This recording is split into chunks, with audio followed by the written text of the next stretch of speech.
If you're ready for some book it, give me a hell yeah.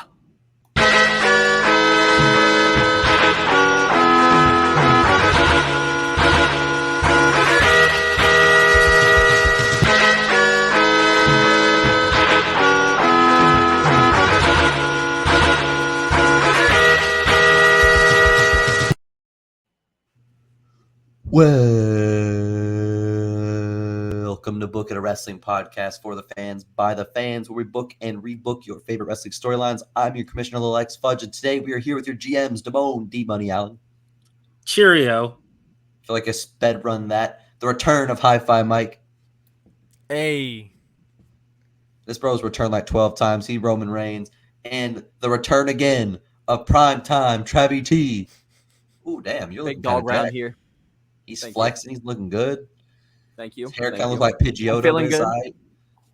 It's funny because before I put the headphones on, John, I had it all swooped up and over, and it was all big and in my face and shit. And I was like, John would love this hair. And I pushed it all back to put the headphones on. We could have gotten Steve Travis, and then our favorite commenter would have come on and made fun of you instead of me for once. Nah, he don't want the smoke. For the non-regular Book It fans, I have a harasser. I have a hater that just be commenting about my emo ass hair on here. But let's get to the. And he's not talking about any of us on the cast that regularly hates him. It's a different one. Yeah, there's somebody who is not. It's not his job to hate me like it is theirs. We pay them a mean 50 cents a year to hate me, but we don't do that for everybody else. It ain't much, but it's honest work. Yeah, y'all hating for free.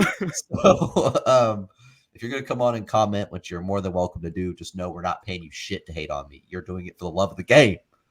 Technically, right. we pay in to hate on him. True.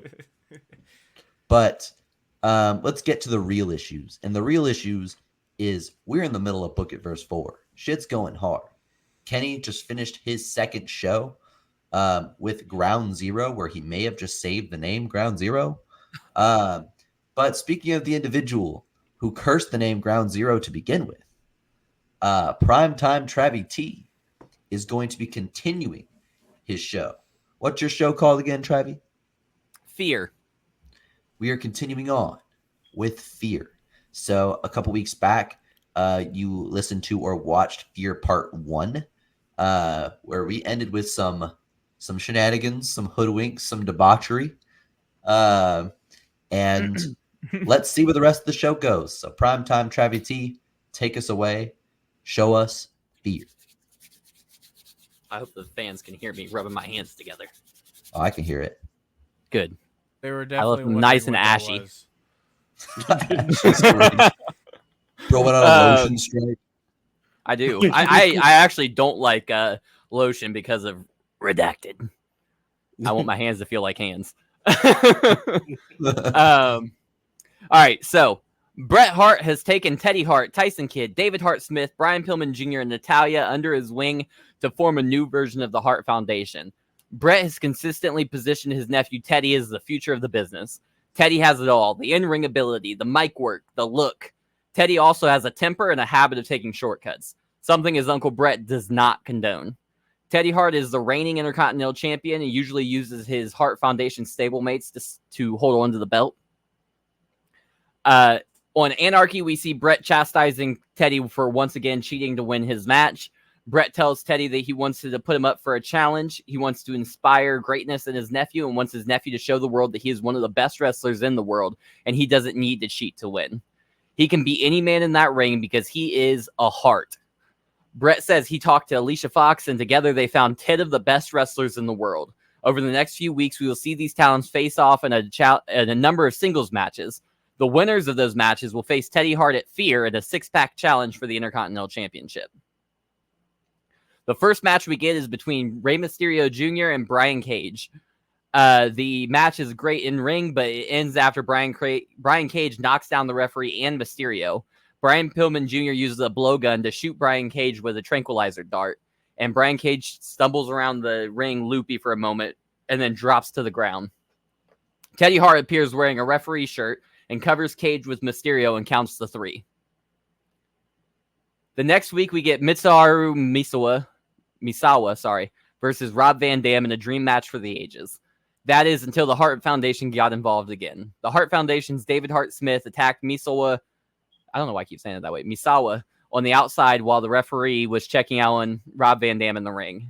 After Smith threw Misawa back in and RVD came to, RVD hit the 5-star frog splash for the pin and the win. Later that night, we got another matchup. This time, Apollo Crews goes one-on-one with Mike Quackenbush. The match is stellar, but you guessed it, again, the Hart Foundation gets involved. This time, having Natalya strut the ring apron in lingerie and distracting Apollo Crews with her body. Crews falls to the Quacken driver, but Mike Quackenbush isn't proud of his tainted victory. The next week, we get the final 2 matchups, the first of which is Canyon versus Zack Sabre Jr. Tyson Kidd is out on commentary for this match, saying he wants to bring his technical expertise in to call this match. Excuse me, sorry. The 2 put on a classic in the ring. Tyson Kidd sneaks off of commentary and down to the ring. Eventually, he grabs a fire extinguisher and sprays it into the face of Canyon. Unfortunately, however, Canyon stumbles backwards and nails Zack Sabre Jr. with a back elbow, knocking him out. Canyon covers Sabre for the pin and the win. The final matchup is this week's main event as we get Bryan Danielson versus Chris Benoit. The 2 put on an instant classic, and just as we expected, out comes the Hart Foundation. Benoit and Danielson fight back-to-back, taking on the incoming Hart Foundation. Just as Danielson clears Teddy Hart from the ring, Benoit grabs hold of him and drags him to the mat, locking in the crippler crossface, forcing Danielson to tap out. On the go-home show, we get a 6-pack summit. All 6 members of the match are in a separate locations throughout the arena for a live summit. The 6 men jaw back and forth for a while until members of the Hart Foundation start breaking into the other men's rooms.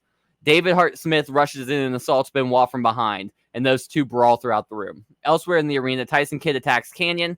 In another room, Brian Pillman Jr. is assaulting Rey Mysterio. Rob Van Dam and Mike Quackenbush immediately get up and run out of their rooms. Quackenbush is run down by Natalya in a golf cart. And Rob Van Dam doesn't see anyone, but then out of nowhere, Teddy Hart appears and beats him down. The 5 members of the Hart Foundation stand in front of the cameras in their respective rooms, and Teddy Hart says, "I'm always one step ahead. You don't get to be the future if you're stuck in the past." All right, so down for the match. I didn't do fits for these guys, which I'm just now realizing. So, L to me. It's a bunch of pink shit. It's the Hearts. Yeah, true. Fair enough. I'm just giving you like big spots and stuff. I'm not going like bell to bell with this. So, Canyon hits a sit-out Alabama slam to Teddy Hart. Rob Van Dam hits a steamroller slam, which is the rolling fireman's carry slam, on Chris Benoit. Rey Mysterio hits a top rope head scissors takedown to Canyon. Mike Quackenbush hits a Quacken smash, which is a double springboard corkscrew senton onto everyone. Chris Benoit hits a 3 Amigos, which is the triple rolling vertical suplex to Mike Quackenbush. But Quackenbush maintains the suplex grip and twists his own hips, pulling both men back to their feet. Mike Quackenbush then hits an Inazuma Special 2, which is a vertical suplex followed by a double underhook DDT to Chris Benoit. Teddy Hart lands a springboard dropkick to Canyon, seated in the corner. Teddy Hart hits a heart rate, which is a back suplex spun out into a sit-out powerbomb off the top rope to Mike Quackenbush. Benoit nails a running lariat to Canyon, turning him inside out. Rey Mysterio leaps over the top rope, hitting a suicide dive into a tilt-a-whirl head scissors takedown to Teddy Hart. Rob Van Dam hits a springboard corkscrew leg drop to Canyon as he hangs over the top of the barricade. Van Dam follows with a split-legged moonsault on Mike Quackenbush. Teddy Hart hits a springboard moonsault to the outside on everyone. Canyon nails a super elevated reverse STO to Rey Mysterio. Benoit then hits a diving headbutt on Mysterio immediately after. Mike Quackenbush hits a Quacken driver, which is a standing iconoclasm to Teddy Hart for a 2 count. Benoit locks in a torture crab, which is a Boston crab with a knee in the back on Mike Quackenbush. Canyon hits a sit-out electric chair facebuster on Rey Mysterio. Teddy Hart hits Canyon with a triple bypass, which is a shooting star leg drop. Van Dam immediately hits a springboard moonsault onto Teddy Hart for a quick 2 count. Sit-out double underhook powerbomb from the top rope to Rob Van Dam from Mike Quackenbush. Springboard sit-out facebuster from Mysterio to Canyon. Quack'n 2, which is a cross-legged reverse pile driver to Rey Mysterio from Quackenbush. Teddy Hart hits Chris Benoit with a gut-wrench suplex from the top rope. Van Dam hits a windmill kick, that's where he catches the kick and steps over and hits a spinning wheel kick on Chris Benoit. Canyon catches Rob Van Dam mid-air after a springboard and hits a catching Northern Light suplex. Canyon immediately follows up with a double underhook suplex to Chris Benoit. Teddy Hart hits a diving headbutt on Chris Benoit. Teddy Hart climbs back up to the top rope, but Mysterio leaps up after him, hitting a super Hurricane Rana to the outside. Quackenbush grabs Mysterio and hits an Inazuma suplex special, which is the vertical suplex followed by a brainbuster. Benoit hits a springboard clothesline to Canyon. RVD hits a 450 splash on Teddy Hart for a 2 count. Quackenbush nails Canyon with a Tiger Driver 91, which is a kneeling double underhook Gonzo bomb. He follows immediately with a chain lightning, which is a triple jump moonsault onto Teddy Hart. Canyon hits a flatliner, which is a middle rope Samoan drop to Teddy Hart for a 2 count. Canyon hits an avalanche Samoan drop on the outside to the outside on Mike Quackenbush. Benoit hits a wild bomb, which is a high-speed release power bomb from the top rope to Rob Van Dam. Mysterio then hits Benoit with a frog splash. Springboard backflip, 3/4 face lock, diving reverse DDT on Mike Quackenbush from Teddy Hart. That was a lot of words. Benoit hits a tombstone pile driver from the top rope onto a steel chair to Rey Mysterio. RVD hits a 5-star frog splash on Chris Benoit for a near fall. Canyon hits a buckshot lariat to Mike Quackenbush. Teddy Hart hits a double underhook flip pile driver over the top rope to the floor on Rob Van Dam. Mike Quackenbush hits a jig and tonic, which is a cradle back to belly pile driver to Chris Benoit. Canyon grabs Quackenbush for a middle rope superplex from the apron to the floor. Hart hits a heart attack splash, which is a shooting star press on Rob Van Dam from the top rope to the outside. Quackenbush hits a QD4, which is an arm trap gut wrench brainbuster to Canyon on the exposed concrete floor. Quackenbush and Hart are trading blows on the apron. Hart gets the upper hand and hits the Stu Hart special, which is a gory special flipped into a sit-out powerbomb onto the apron.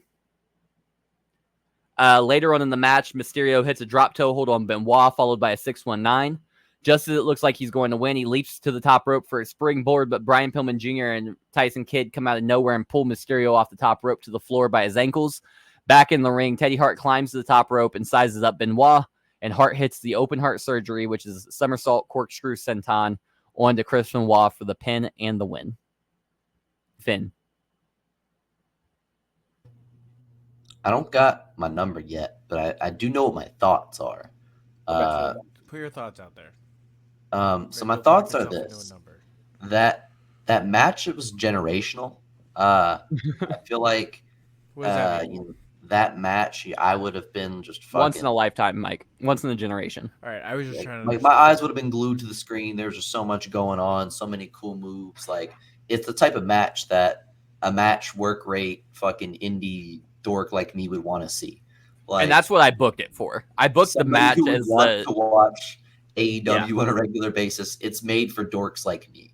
But a lot of times with those matches come less than desirable storylines. And I feel like that was also the case. And though in real life, I probably wouldn't have given a shit because I would have only watched the pay-per-view and loved the match. Having heard the storyline and been forced to pay attention to it, I'm like, I would have much rather have just seen the match on the pay-per-view and not known a damn thing that led to it. Which is how I feel about most AEW pay-per-views. I was like, I don't give a shit what got me here. I just like this pay-per-view.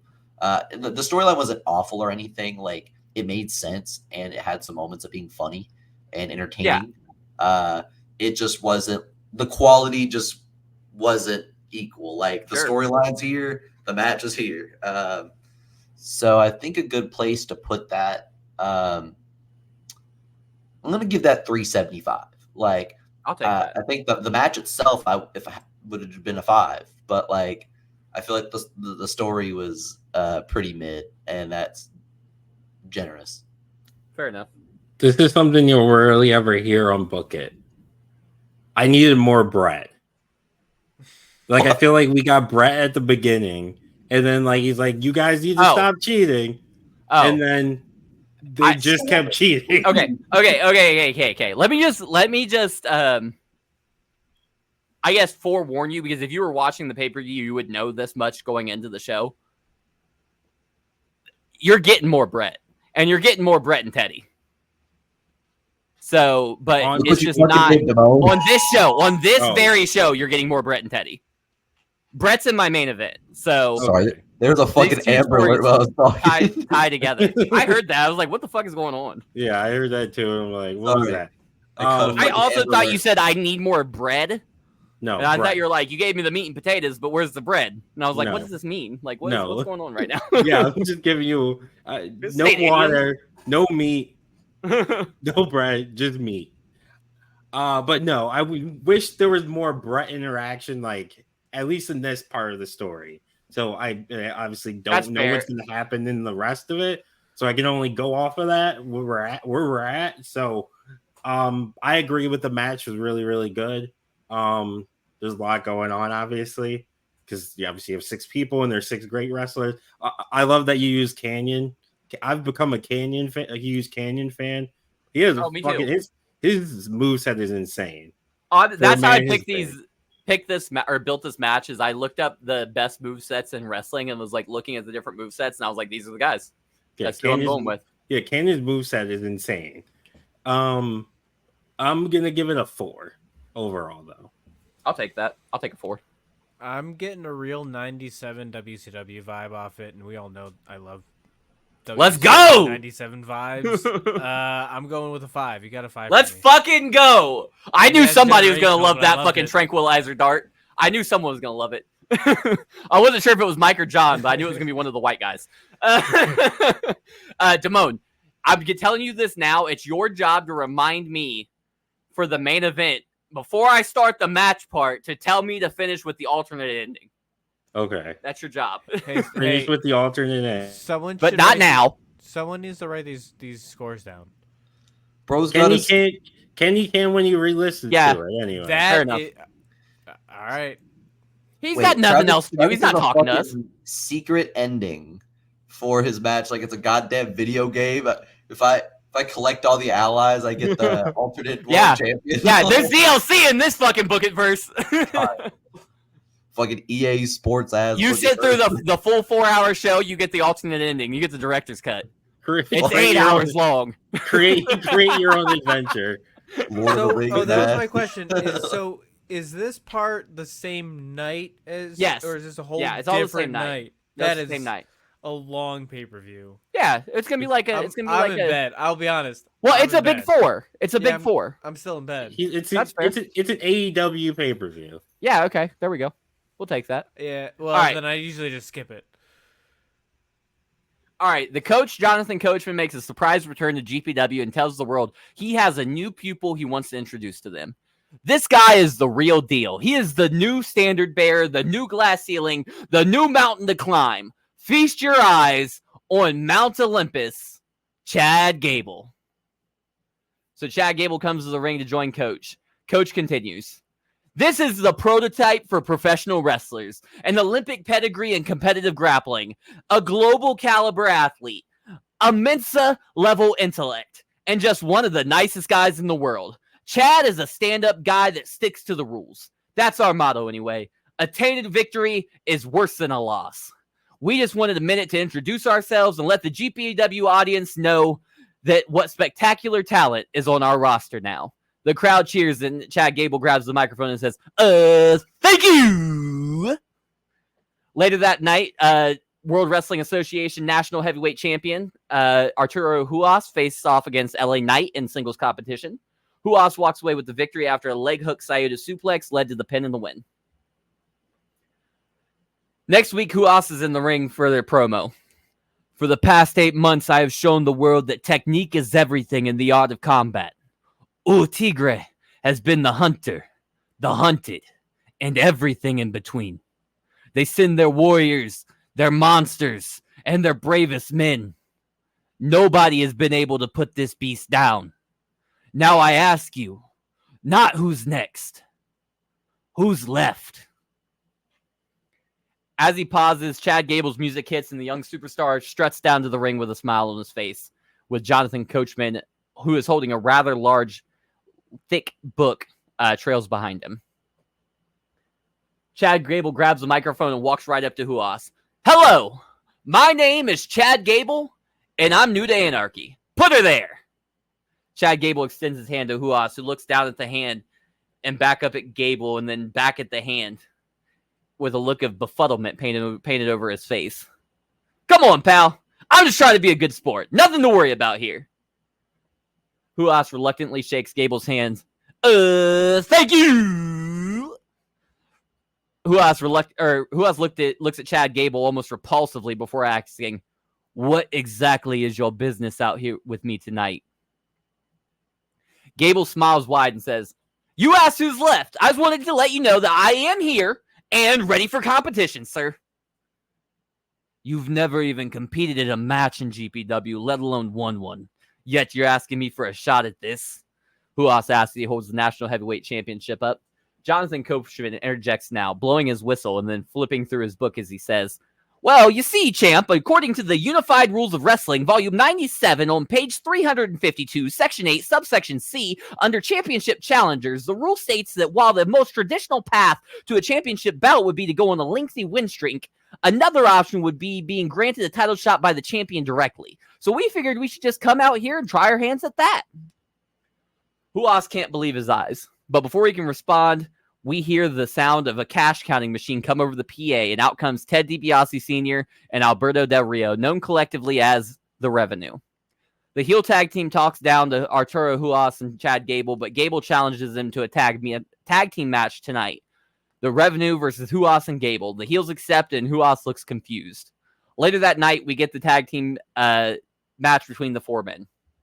Halfway through the match, however, Chad Gable snaps and starts assaulting Arturo Huas, laying into him with vicious attacks. Chad Gable hits Huas with Chaos Theory before posing over him, holding the National Heavyweight Championship. Next week, Chad Gable and Jonathan Coachman are in the ring. Coachman keeps blowing his whistle to get the crowd to stop booing. Gable grabs the microphone. I tried to ask nicely, Artie. I tried to come here and have a friendly rivalry, just a fun competition for two worthy gladiators. Yet, you dismissed me. You laughed at me. And see, the rule books just said I had to get you to say you'll give me a title shot. The rules don't say how. So, Tigre, from here on out, until you give me what I want, I'm going to rip you apart, limb for limb. Either you'll defend the title against me, or I'll make sure you're never fit to defend the title again. The next week, Arturo Huas is in the ring and looks furious. 2 weeks ago, Chad Gable showed the world his cowardice. Chad Gable attacked me from behind when he was supposed to be my ally. You want to fight, Gable? Tigre is happy to oblige. Chad Gable comes out on the stage. Artie, I never wanted to fight you. I just want that National Heavyweight Championship. So are you going to give me what I want? Or do I need to finish what I started 2 weeks ago? Huas says, you want this? Come and take it. And he throws the title on the ground in front of him and beckons Gable to get in the ring. Gable heads down the ramp, but before Gable gets in the ring, however, the coach sneaks up behind Huas and smashes him in the back of the head with the Rules of Wrestling book. Gable rolls in and hits Chaos Theory on Huas. Gable then locks in the ankle lock and cranks the ankle until security storms the ring, forcing Gable and coach to flee through the crowd. Later that night in the trainer's room, Arturo Huas demands a match against Chad Gable at Fear. I don't just want any match. I want to hurt him. I want to fight him in the fight pit. All right. So for the match, they show a tail of the tape before the match. Arturo Huas stands at 5'11", weighing in at 220 pounds with a 71-inch reach. And Chad Gable stands at 5 foot 8 inches, weighing in at 202.8 pounds. I don't like the way you disrespected Chad Gable there. He is not 6 feet tall. That's ridiculous. Like, that's like saying I'm 6 feet tall. That's also ridiculous. Short Kings got to stick together, but I mean, come on. So Chad Gable's 5'8", weighing 202.8 pounds and with a 68.5-inch reach. Gable comes out first wearing red, white, and blue singlet, knee pads, and boots with a blue headband. Also, this is long hair Chad Gable. That's important to know. I don't know why, but it is. So next up, the champion comes out with yellow gi pants with a green stripe down the side of the legs and a Brazilian flag on the right thigh, white hand and forearm wraps, white foot wraps, and thin green bicep bands. All right. So the Arturo Ruas and Chad Gable stare at each other from across the ring, locked in on one another, never breaking eye contact. The bell rings and Chad Gable instantly shoots for a double leg takedown. Ruas sprawls out and circles behind Gable, taking the back of Gable with a body scissors, immediately working to get a rear naked choke in. Gable is able to hand fight with Ruas to stave off the choke attempt before working himself to a 4-point base and then standing up with Ruas on his back. Ruas drops to his feet and grabs hold of Gable with a waist lock. Gable runs chest first into the ropes, trying to shoot Ruas off his back, but Ruas instead rolls through with a victory roll, dragging Gable down with him. Ruas tries to follow up the victory roll with Gable's own finisher, the Chaos Theory, but as Ruas lifts Gable for the German suplex, Gable kicks his feet and is able to switch the momentum in his favor. Gable grabs the head of Ruas and flips him over with a headlock takeover.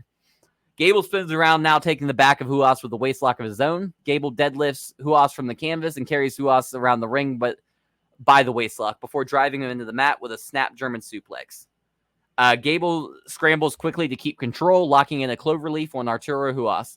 Ruas is screaming out in pain as he pushes himself on the palms of his hands. Eventually, Ruas is able to break the hold by rolling forward and sending Gable crashing spine first into the steel structure of the fight pit. Ruas hobbles to his feet and starts unloading on Gable with strikes, starting with low kicks to the legs, followed by stiff punches to the face and midsection, followed by a push kick, sending Gable again crashing into the steel fight pit structure spine first.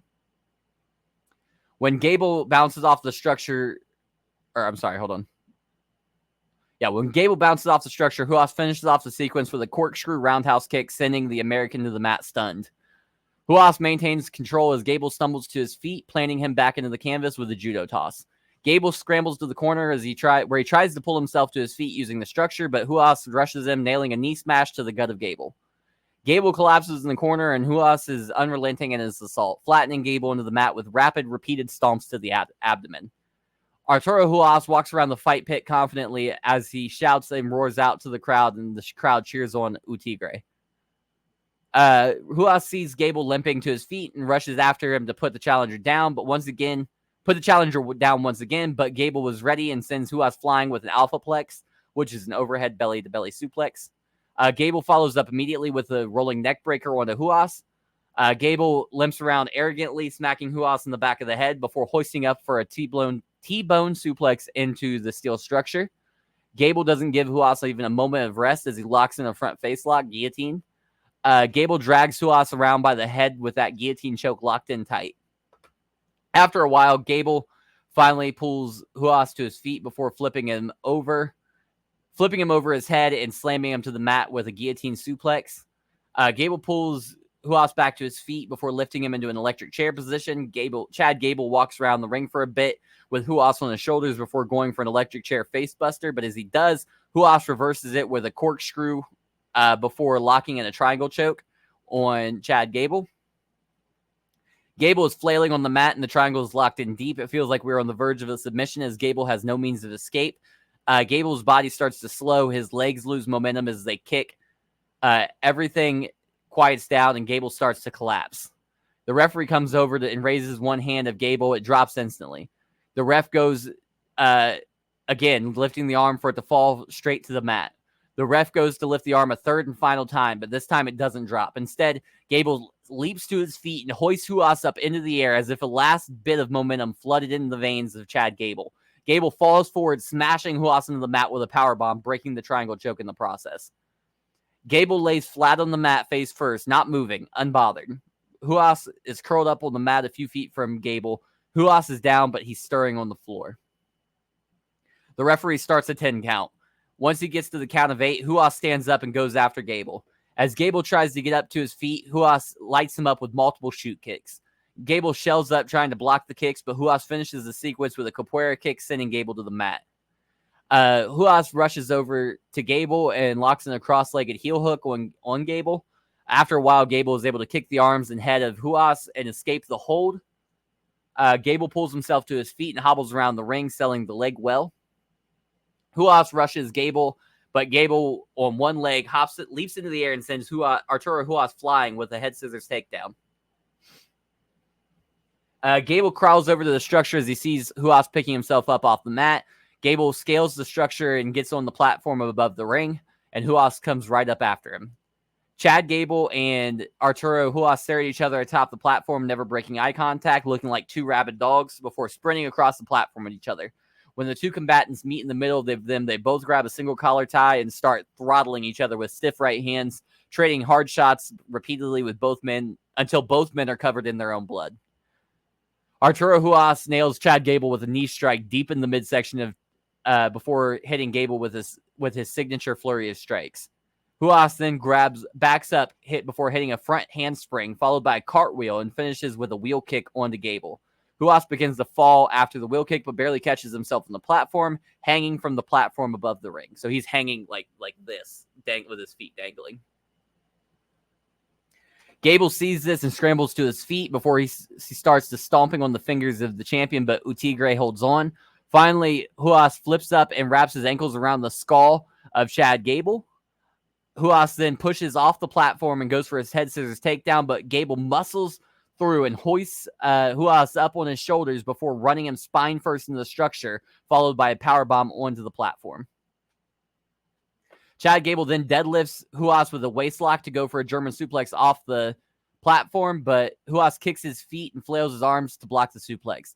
Huas finally gets his feet on the platform and tries to start to run out of the arms of Gable, but the American Alpha Male's grip is too tight. Huas ends up jumping onto the cage and kicking back, sending Gable to his back. But Gable rolls through and puts Huas down with a Chaos Theory. But to the amazement of Chad Gable, Huas bounces off the back of his head and lands on his feet as he stumbles around the platform punch drunk. Gable is furious and runs over and starts wailing on the head and neck of Huas with unbridled stiff shots until Huas is shelled up in the corner.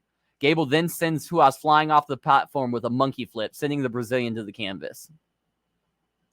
Gable collapses onto the platform from exhaustion, using the cage to hold him in a seated position while he tries to catch his breath as the referee begins the 10 count. To everyone's surprise, Huas starts to stir around the count of 4 and even makes it to his feet by the count of 8, but quickly collapses back down. Gable is incensed by the relentless will to survive from Arturo Huas. Gable shakes his head no furiously before standing up and inching towards the edge of the platform. Gable leaps from the platform for a diving headbutt. However, Huas rolls out of the way at the last moment, and Gable bounces off the crown of his head and writhes in pain on the mat. Huas and Gable are both down and out as the referee starts to count for a double knockout. Huas and Gable are both stirring at the count of 7. Huas is able to make it to his feet quickly and sees Gable trying to use a steel structure to pull himself up. Huas starts to stumble across the ring, shoving the referee out of his way as he starts to run towards Gable. Gable pulls himself to his feet and stumbles around to get hit with a double leg takedown slam, followed by repeated stiff shots to the skull. Huas sits up on his knees and roars out to the crowd. Huas then stands up and sizes Gable up, shouting at him to stand up. As Gable stumbles up, Huas nails him with a leg hook, Sayuda suplex, and immediately transitions into an ankle lock. Huas is twisting the ankle, cinching in the ankle lock as Gable is up in a 3-point stance, screaming out as blood is just literally just squirting out of his forehead. Gable's body collapses and he continues screaming, and the champion continues to try to pull Gable's foot off of his body. The referee picks himself up off the canvas to head back over to the action. As he does, Chad Gable starts tapping out, but the referee pays the submission no mind as he gets in the face of Huas and starts scolding him. You can't do that! You can't put your hands on me! You can't throw me on the ground! I am the referee! You can't assault the referee! No! You can't put your hands on the referee because that is against the rules! Huas looks perplexed as the referee backs away, and the two of them never break eye contact until the ref turns around in the corner and starts reaching into the referee's medical bag. Huas drops the ankle lock and goes to the referee, shouting that Gable tapped, telling him the ref he needs to stop the match. As Huas puts his hands on the shoulder to turn him around to face Huas, the referee smashes a thick book across the skull of Huas, leaving him unconscious. The camera zooms in on the referee as he shouts out, "I told you touching the referee was against the rules!" As he shouts, the camera pans to the book in his hands. The cover reads The Rules of Wrestling. As the camera pans up again, the referee starts to peel away his face, revealing that he was wearing an elaborate mask the entire time. Once the mask is peeled away, it's revealed to be Jonathan Coachman, the coach of Chad Gable. Coach pulls Gable to his feet and helps him limp into the corner before counting to 10 to declare that Arturo Huas is officially knocked out, ending the match and crowning the American alpha male Chad Gable the new World Wrestling Association National Heavyweight Champion. I don't know why, but I pictured Jonathan Coachman being the ref he's portraying being white. Yes. Even though he could just be a black ref. He's an old white guy. So I feel like they would do that for some reason. That's how I imagined him being white. Instead of just being a black ref, he was a white one. Yeah. That's exactly it. That's it. That's the end of the match. You guys give me grades now. Yeah, I got some thoughts on this. I expected you to have thoughts on this. So it's actually not going to be like, it looks like MMA, so I hate it. It's not going to be that. Okay, I'm glad. So I'm going to say my first complaint is that your babyface, Gable, like when he was like still presenting babyface, I felt like that was a lot more likable than, which I mean, I guess that's the point, but like. Yeah, I was going to say, what? Not likable. It was a better character. Yeah, better character than the heel version. So I was actually kind of disappointed he turned heel, especially with Arturo being so stoic and bland that he could have easily just played a heel, and I don't think the audience would have given a shit because I was like 0% behind Arturo. Like, and that's not because he's an MMA guy. I have no clue who the fuck he is. Like, I'm just like, I was rooting for Gable before, and now instead of rooting for Arturo, I'm just rooting for Gable a little bit less. So like, fair enough. That's my biggest beef with it is I was like, you had the baby face and somebody who was fine as a heel because he's imposing and tough and a badass. I assume.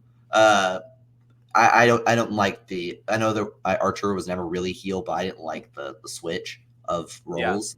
Yeah. And this is weird coming from me, but that match was actually too long. I felt like I felt like the first or second false finish should have been the actual finish because like there was a point I was like, damn, this match is still going. Like, and with a fight pit match, you don't want that going too long, like because that's gonna be a less than amazing match most of the time. I don't know. Seth Rollins versus Matt Riddle was a really good match. That's true, but that has Seth Rollins and Matt Riddle in it. Like, I think Chad Gable is as good as. I think Chad Gable's a better wrestler than Matt Riddle, actually, by a lot. I wouldn't say that, but they're close. Yeah.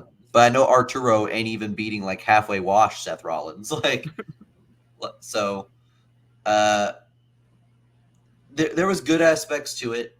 It wasn't my favorite thing overall. I'm trying not to be too much of a hater because like there wasn't like anything like egregious.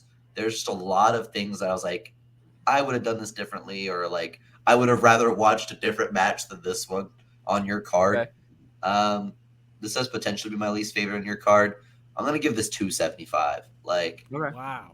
I'm gonna give that some Travis Smith. Like, it's just when there's a match on the card, and you're just like, this. I know this is gonna be my least favorite match on the card, barring something egregious. This is. Oh, John, when I wrote my outline for my show, I knew this was gonna be your least favorite match on the card. I didn't. This wasn't for you, so I'm happy to get 2.75.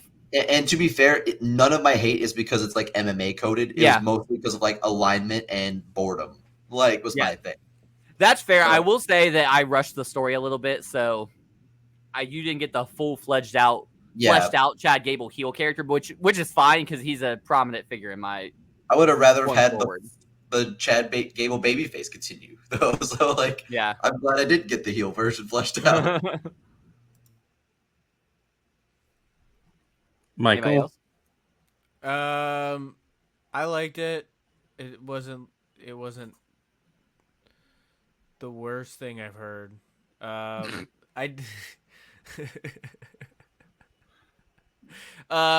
when he was saying that he should follow the rules, the only thing I could think of was Willy Wonka. So I was really hoping he was gonna tell him that he lost. Have a good day, but he didn't.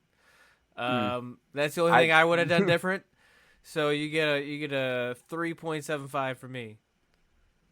He finally ended the streak, guys. No, I edited it last time. Oh, did you? Good. Yeah, You did. didn't listen to that yet. So they're fucking fried. It's a 5. Thank you. I thought I could. Follow the rules. Chad Gable is great. The fact that he peeled his face off This with a different race, that's a 5. You know what? He just convinced me. 4.75. Let's go! He peeled his face off when Fuck you, John! I forgot about that part. I was too much thinking about the rules. You're right. All right. I got it. We're gonna move on because we got some show left to go, and I'm trying to get this going. Let's do that. All right. Next, so a vignette shows an art gallery. The camera slowly tours the room, showing all the different sculptures of gods and champions of mythology as the narrator speaks over the video. Champions aren't built overnight. They're forged every single night. Gladiators aren't born.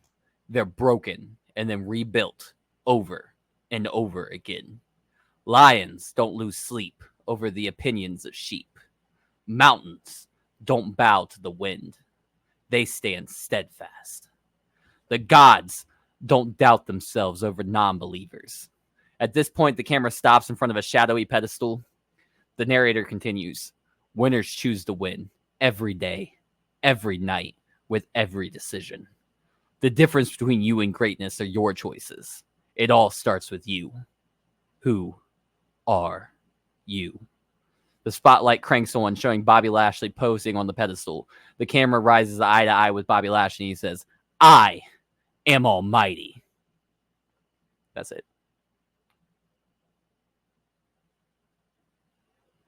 5. Bet. I'm curious. I like it. I like the imagery. I guess Travis gonna love this week, Damone. This week, Damone is lit. This week, Mike's lit too. This week, John, not as big of a fan, to be honest with you. But I'm gonna be the hater on this one too. I know you are. This isn't bad. It's good. It didn't do much for me, but it's good. I'm gonna give this a 3.5. It's fine. I'll take that. Thank you. It's a good vignette. Nothing about it. Waiting on Mike. I said 5. I didn't even hear that. Right. Sweet. So that's 2 5s and a 3-5. I'll take it. All right. Next match. Stone Cold Steve Austin has been on a tear recently. It's been a year since he was pinned or submitted. A courageous performance against Edge in a stretcher match a couple of months back earned him a #1 contenders match against Ric Flair. Stone Cold seemed to have the match won after a Stone Cold stunner to the Nature Boy, but the Gun Club pulled the referee out of the ring just before he counted to 3. Austin chased the Guns back up the ramp and away from ringside.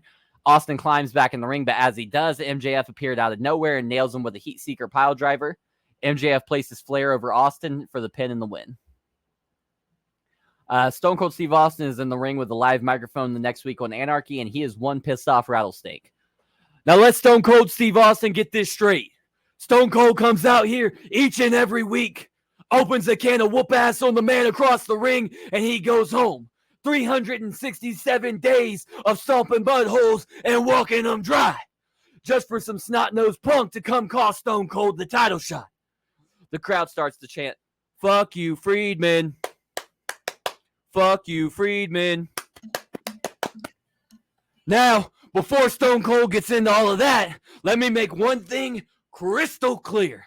Ric Flair, William Regal, Bret Hart, or anybody else in that locker room that's considering making a run for the global championship, the Texas Rattlesnake is gunning for you, and that's the bottom line, because Stone Cold said so. What? Austin paces the ring for a second before looking to the stage and making his challenge. MJF, you slimy bastard, get your ass out to this ring and let's settle up, because I'm pretty sure Stone Cold owes you an ass whooping.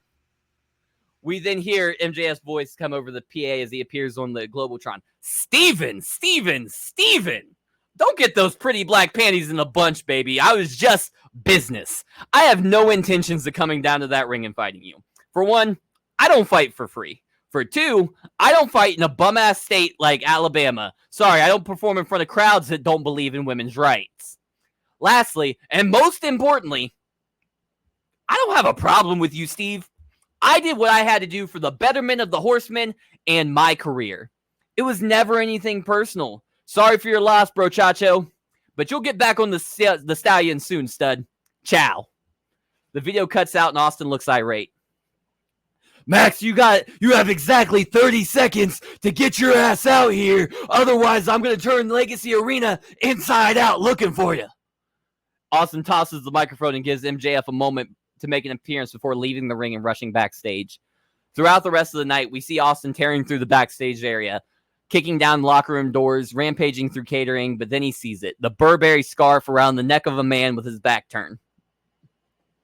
Austin rushes the man and spins him around and goes to hit him, but as the man screams and shies away, Austin realizes it is a merchandise vendor with multiple replica scarves around his neck. Austin rolls his eyes and throws his hands up in the air, shaking his head. Austin pulls the vendor upright and brushes him off, apologizing, but as soon as the vendor calms down, Austin shrugs, says screw it, hits the double bird, and followed by a stone cold stunner. As Austin storms off to continue his search, Shark Boy runs up and leaves a $20 bill in the vendor's chest before saying, sorry about that. He gets a wild scale up his tail fin and starts laying into everyone. The next week on Anarchy, MJF is in the ring for a promo. Last week I had to come to a town full of inbred hillbillies, and then I had to hide from the king of the inbred hillbillies as that drunk redneck tormented the staff and the crew backstage. Even poor Mitchell Merchandise got hit with a stone cold stunner just for doing his job. I'm sorry, Steve, but this is 2024, and that means you can't just go around putting your hands on people. I know you were going all out trying to find me, but some things are better handled inside the ring, not backstage. This isn't one of those issues, though, Steve. I told you last week it's nothing personal. It's just business. MJF smirks before continuing his promo. I am the crown prince of GPW, the heir to the throne. I am being prepared by the greatest professional wrestler of all time, the nature boy Ric Flair. And I don't have time to concern myself with temper tantrums of grown men that didn't get their way. MJF looks directly into the camera. You lost, Stevie boy. Get over it. Just as he says this, the glass shatters and Stone Cold Steve Austin hightails it to the ring. Before he can get there, the guns come from the crowd and attack him. Dean Malenko comes out and joins in on the assault. Shark Boy runs out to aid Austin, but is quickly taken out by Malenko. The segment ends after MJF hits a heat sinker pile driver on Austin and the Horsemen stand over his body. Later that night, we see Austin and Shark Boy in the trainer's room. Austin tells Shark Boy to stay out of his business and out of the way. Shark Boy tells Austin that he's going about this whole thing all wrong. He says trust him. He has an idea. The next week, all 5 members of the Horsemen are in the ring for Ric Flair's promo before his Global Championship match. Before he can get too far in his promo, Stone Cold comes on the Globaltron, and Austin is in the parking lot. See, I wanted to come down to that ring and open a can of whoop ass on each and every last one of y'all. Instead, I think this will get me what I want. Austin turns the corner, and we see the Horsemen's private bus. Austin opens the door and goes in. He starts destroying the tour bus, emptying drawers, pushing over the fridge, even going through their bags, pulling out a lacy pink piece of women's lingerie from what appeared to be a Burberry bag. Austin then leaves the bus and tells the Horsemen not to worry. He wouldn't do anything too heinous, but he might. Austin is pointing up as he closes the door to the tour bus. The camera pans upwards, and we see Shark Boy with a high-powered water hose. Shark Boy hooks the water hose to the exhaust fan of the tour bus, and then Austin opens the valve. The tour bus quickly fills with water to the point that the windows and windshield burst. Austin stares into the camera before telling MJF and the Horsemen that he'll see them next week. Horsemen are in the ring throwing a fit. The segment ends with a close-up with Flair nose-to-nose with MJF telling him to handle this immediately. The next week, MJF requests a face-to-face meeting with Steve Austin. Alicia Fox obliges. In exchange for waiting until Fear to get physically involved with MJF, Alicia Fox has allowed Austin to choose the stipulation for Fear. Alicia Fox, along with her advisors Pierre Carolette and Joseph Parks, are out first. Fox welcomes out MJF and then introduces Steve Austin. Both men are face-to-face now as MJF begins to talk. Steve, I told you before, I never had a problem with you. What happened last month was all business. You were the one that made this personal. Honestly, I don't know why you even want to match with me. Let's face it, every time you and I end up in the ring together, You end up unconscious on the mat after a heat seeker puts your ass to sleep. Now it's only a matter of time that you and I lock horns and I hit a heat seeker pile driver and snap that stack of dimes you call a neck. But I'm not Owen Hart. I'll make sure the job gets done this time. Austin smirks and responds, Max, you know you're lucky that Stone Cold is the man of his word. See, Stone Cold sees you staring at him with those beady little eyes. Stone Cold hears you running your little mouth, talking about putting old Stone Cold on the shelf. Well, let Stone Cold tell you what he thinks of MJF. MJF has spent the past few weeks proving one thing and one thing only. MJF proved that while he may be the crown prince, the diamond in the rough, the heir to the throne, hell, one day you might even be the GOAT. But you're still scared of the Texas rattlesnake. You run, you hide, you talk in circles, but the one thing you haven't done is face me like a man and get the ass whooping that's coming for you. Max, I think you're a coward. I think you're a scared little boy that's bit off more than he can chew. I'm sick of chasing you. I'm sick of trying to find you. At Fear, Stone Cold Steve Austin versus Maxwell Jacob Friedman in a dog collar match. This Saturday, Max, I'm going to beat you like the bitch that you are. MJF's face fills with a toothy smile as he chuckles. Whoa, Steve! I know you're used to beating bitches, but I think I'll put up more of a fight than Deborah McMichael did. See, I'm not one of your ex-wives that you can intimidate. Saturday night, you're going to get the consequences you've skated past all these years. I'm going to hit you with a heat seeker for 1, 2, 3, because I'm better than you, and you know it. Just as he says this, Dean Malenko and the Guns attack Austin from behind. Joseph Parks and Pierre Carlet rush Alicia Fox out of the ring. Shark Boy hits the ring to save Austin, but the numbers of the Horsemen prove to be too much. The segment ends with Austin on the receiving end of a heat seeker pile driver. The Horsemen hoist MJF on their shoulders as the show fades to black. All right, time for the match. Stone Cold's out first, wearing black trunks, black boots, black knee pads and knee braces, black wrist tape, and black vest with silver writing. MJF comes out wearing a white robe with Burberry accents, white trunks, knee pads, boots, and a singular elbow pad, all adorned with Burberry accents. The bell rings and both men stare at each other from opposite corners. Both men are drawn back and forth with each other until MJF waves Austin off and starts to get out of the ring, but Austin quickly pulls the slack from the dog chain, preventing MJF from getting out. MJF stares at Austin wide-eyed as Austin looks like an apex predator stalking his prey. Austin slowly pulls the chain closer as he steps towards the center of the ring. MJF shakes his head violently as Austin drags him up to the center of the ring. Austin and MJF come face-to-face in the ring before MJF drops to his knees, begging for forgiveness from Austin. Austin looks at MJF, then scans the crowd as he starts to laugh. Austin helps MJF up to his feet and then dusts him off. He tells MJF he has nothing to worry about. He understands. It was all business. No big deal. Water under the bridge. MJF and Austin share a laugh in the middle of the ring. MJF starts taunting the crowd a bit, back turned to Austin. At this point, Austin's face drops from a jovial smile back into his apex predator stare. MJF turns around laughing and comes face to face with Stone Cold. We see the joy rinse away from the face of MJF as it is traded with for fear and worry. Stone Cold immediately lays MJF out with a big right hand. With every right hand, MJF hits the canvas with such force that he bounces back up to his feet. Stone Cold immediately lays out MJF out with a big right... I skipped the line. Stone Cold hits another big right hand, and MJF again bounces off the mat, but this time he stumbles up about the ring before turning into a Stone Cold stunner from Austin. MJF sells the stunner in the style of The Rock, even falling between the top and middle ropes and falling to the outside of the ring. Austin scrambles to try to pull MJF back into the ring using the dog chain, but in the middle rope is a fulcrum. Austin is able to pull MJF to the apron, but MJF immediately hits an exhausted low blow before followed by a heat seeker pile driver onto the hardest part of the ring. On the hardest part of the ring apron. Both men crumble on the outside, and MJF crawls over to Austin to try to capitalize on the momentum change. The MJF starts pulling the protective padding away from the floor before standing up and pulling Austin to his feet. MJF hits a Southampton's plunge, which is a hammerlock DDT on Austin directly on the exposed concrete. MJF grabs Austin and drags him to the ringside before rolling him back inside the ring and going after him. MJF struts around the ring lazily, shoving Austin's body around the canvas with his foot as he taunts the crowd. MJF pulls Austin to his knees with the chain before looking down at him and taunting him. MJF then spits in the face of Austin before hitting a double knee arm breaker. MJF pulls Austin to his feet and hits him with a double cross, which is the rolling cutter, the crossroads from Cody Rhodes. He immediately goes for a pin. 1, 2, no. Austin gets his shoulder up at the last minute. MJF looks shocked. He can't believe that Austin kicked out. MJF's shot quickly turns into rage, and MJF stands up and starts viciously stomping on the arm and shoulder of Steve Austin. MJF rips Austin off the canvas and onto his feet before launching Steve Austin between the turnbuckles, shoulder first into the steel post. MJF wastes no time pulling Austin out of the corner.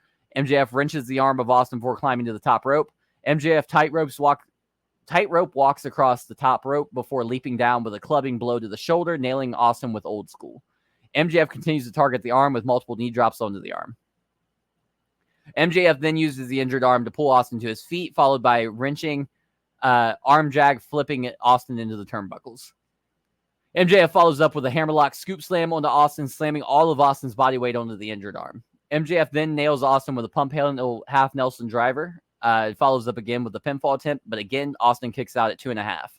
MJF again can't believe it. He lifts Austin to his feet and Irish whips him into the ropes. Austin counters with a Thez press, laying into MJF with big right hands. Austin shoots back to his feet, fired up, and the fans are behind him. MJF tries to stumble to his feet, and Austin puts him back down with a bulldog. Austin follows up with a knee drop to the face of MJF. Austin picks MJF up on his feet and then puts him down with a DDT. Austin is still fired up as he sizes MJF up seemingly for the Stone Cold Stunner. MJF stands up, and stumbles around, turning into a stiff kick in the midsection from Austin. Austin goes for the stunner, but MJF shoves him off, sending Austin to the ropes. Austin bounces off the ropes and nails MJF with a lariat, and the crowd erupts. Austin hits a pointed elbow drop on MJF before pulling him to his feet. Austin lifts MJF up and hits a stun gun on MJF. MJF bounces off the top rope and stumbles into the corner. Austin follows him into the corner and starts hitting stomps to the midsection. Austin keeps stomping MJF until MJF drops down to the canvas entirely. Austin is fired up, still shouting expletives as he paces the ring. Austin gets down in MJF's face to cuss him out, but MJF rakes Austin's eyes. MJF tries to capitalize on the momentum shift, rushing to Austin, nailing Austin with a flip-out regal plex. MJF drags Austin to the ropes and uses the chain to tie Austin's wrist to the rope, or to the top rope. MJF climbs the top rope and hits a rope hung double arm stomp on the injured arm of Austin. MJF follows up with a twisting arm breaker takedown on Austin. MJF wastes no time lifting Austin to his feet and tossing him over the top rope and onto the apron. MJF follows up with multiple rope-assisted arm breakers. Once finished, Austin falls to the floor. MJF climbs onto the second rope, tugs on the chain, hanging Stone Cold in front of the crowd. After dropping Austin, MJF taunts the crowd more as Austin tries to pull himself up using the apron. MJF sees this and rushes over, leaping over the top rope and nailing Austin with a Fosbury flop. MJF immediately starts throttling Austin with stiff strikes. MJF then hits Austin with a hammerlock gut wrench powerbomb onto the exposed concrete from earlier. MJF screams out with passion before slapping a fan's cup out of his hands and then walking over to Austin on the ground and giving him 2 middle fingers. Austin doesn't take this lying down and he fires back with a big right hands again. Austin and MJF are trading right hands back and forth as they cradle each other's skulls with their left hands. Austin gets the upper hand of the exchange, knocking MJF to one knee. Austin continues his assault by putting MJF down with a Texas pile driver onto the exposed concrete, busting MJF open. Austin follows up with an Irish whip into the steel steps. Stone Cold then pulls MJF to his feet and blasts him with a powerbomb on top of the steel steps. Stone Cold collapses after the powerbomb. The two of them crawl on the floor outside the ring and they come together. Both men start throwing right hands from their knees. Again, Stone Cold wins the striking exchange and pushes MJF onto the apron. Austin climbs up again after him, and then he goes through the middle rope. Austin grabs the head of MJF and starts to lead him back into the middle rope, but MJF lays in with some stiff punches to the ribs. MJF follows up with a slingshot double knee arm breaker on Austin. MJF keeps the attacks coming, Irish whipping Austin into the ropes before hitting an arm lift overhead suplex. MJF wastes no time pulling Austin to his feet, following up with a hammerlock back suplex. MJF stomps at the shoulder and arm of Austin before hoisting him up for a package shoulder breaker. MJF then locks in the Salt of the Earth, which is a Fujiwara armbar. Austin writhes in pain on the canvas but refuses to quit. It looks like Austin is going the WrestleMania 13 route where he refuses to give up but instead passes out from the pain as his body goes limp. The referee lifts his arm and it falls. The ref lifts the arm again and it falls. This third time the ref lifts the arm. Austin stops it halfway before the canvas. Austin rolls MJF over and starts blasting him with big right hands. MJF scrambles to his feet, and Austin hits a swinging neck breaker. Austin follows up immediately with a gut wrench slam. Austin is fired up as MJF stumbles to his feet. Austin kicks him in the gut and goes for a stunner. But again, MJF counters him, this time hooking the head of Austin and goes for the double cross. Austin reverses the double cross and answers with a stiff kick to the midsection, followed by a stone cold stunner on MJF. Austin immediately covers MJF for the hook and hooks the leg for the 1, 2, 3. That's it. You can give me scores now. Who won? Who was Steve Austin. So the finishing sequence, Austin goes for the Stone Cold Stunner. MJF catches the foot, spins him around, sets him up for the double cross, which is Cody Rhodes' crossroads. Austin then reverses that, ends up hitting the kick and then the stunner. So goes for the stunner, reverses. MJF goes for one of his finishers. He reverses it, ends up getting the stunner anyway. I feel like the wrong person won. I don't feel that at all. He definitely did not. I can't see that. Can you whatsoever. explain what the benefit of MJF long-term winning would be? And the babyface getting screwed again. He's the fucking GOAT. Okay.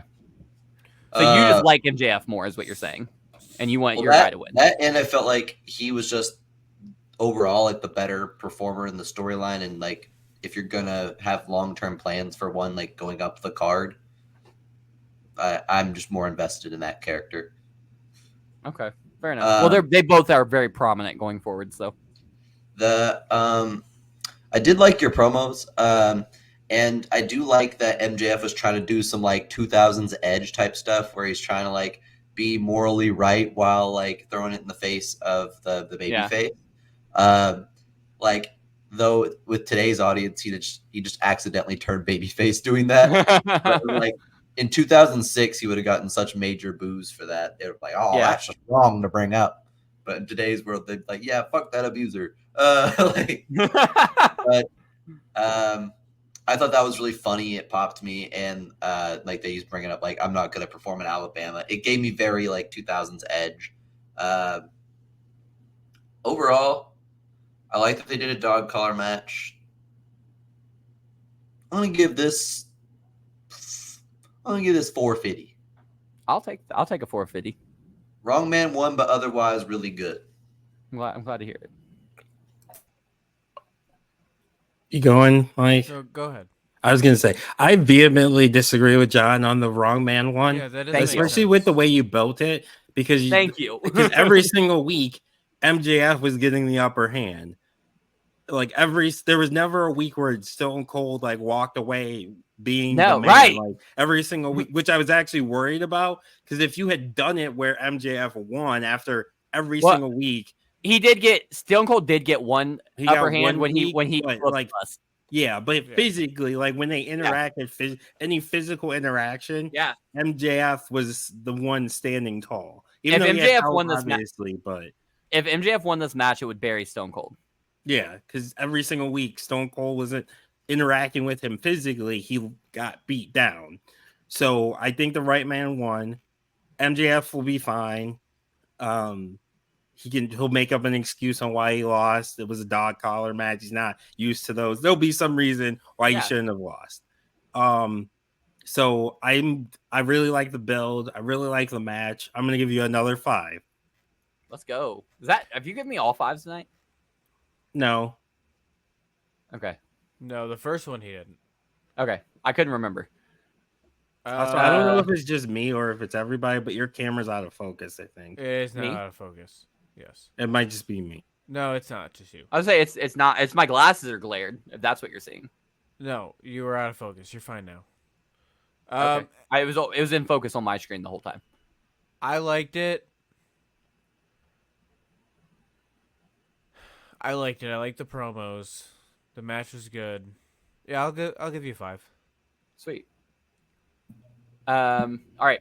So we see a vignette of a beach in Miami, Florida. Lots of lowriders and palm trees in the background. The camera focuses on Robert and Lizzie Roode lounging in the sun as they sip bright-colored cocktails with umbrellas in them.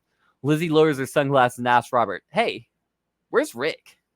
Robert Roode takes a drag off his Cuban cigar, blows the smoke, and gestures off in the distance. The camera pans over to showing Rick participating in the limbo contest. Rick is gyrating his hips and thrusting upwards as he limbos, making the women in the crowd blush. After he wins the limbo contest, the girls cling to him. He has one on each bicep as he flexes. So they're sitting on his biceps. He has one on each side holding him. And he's wearing nothing but a Speedo and a flower lei and aviator sunglasses. The vignette ends with this still frame and a wide smile on his face. The image transposes with that 70s thing where it like stacks the same image over and over again as the transition. And then a 70s font graphic appears that says the rude ones coming soon. That's it.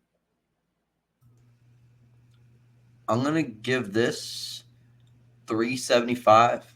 I like that they're going to be here. Because, you know, I always enjoy them. You do run the risk, because me and Kenny already jumped quite a few sharks with the rude ones. Like where it's just like side quest territory. But they're not my main tag team. I'm just gonna be honest. I'm interested in seeing what their side quests are, but yeah. at risk. And I like that you put focus on the 70s graphics. Overall, good shit. Thank you. Also, I forgot to mention this during the thing, but the whole thing has like that grainy 70s filter too. That's how I pictured it. Good. I'm glad. From Mike's face, I can't tell if he loves it or hates it. Me either, to be honest with you. But that's okay. Can't win them all. So I'm not gonna give this one a 5. I really like it though. I'm gonna give it a 4.75. I'm glad my vignettes are like doing okay because I've never done vignettes in Book It Verse at all. And I'm challenging myself to have a complete wrestling program and not just booking for grades. So I'm trying to world build here. And I'm glad it's actually paying off. Mike, you just need some commercials.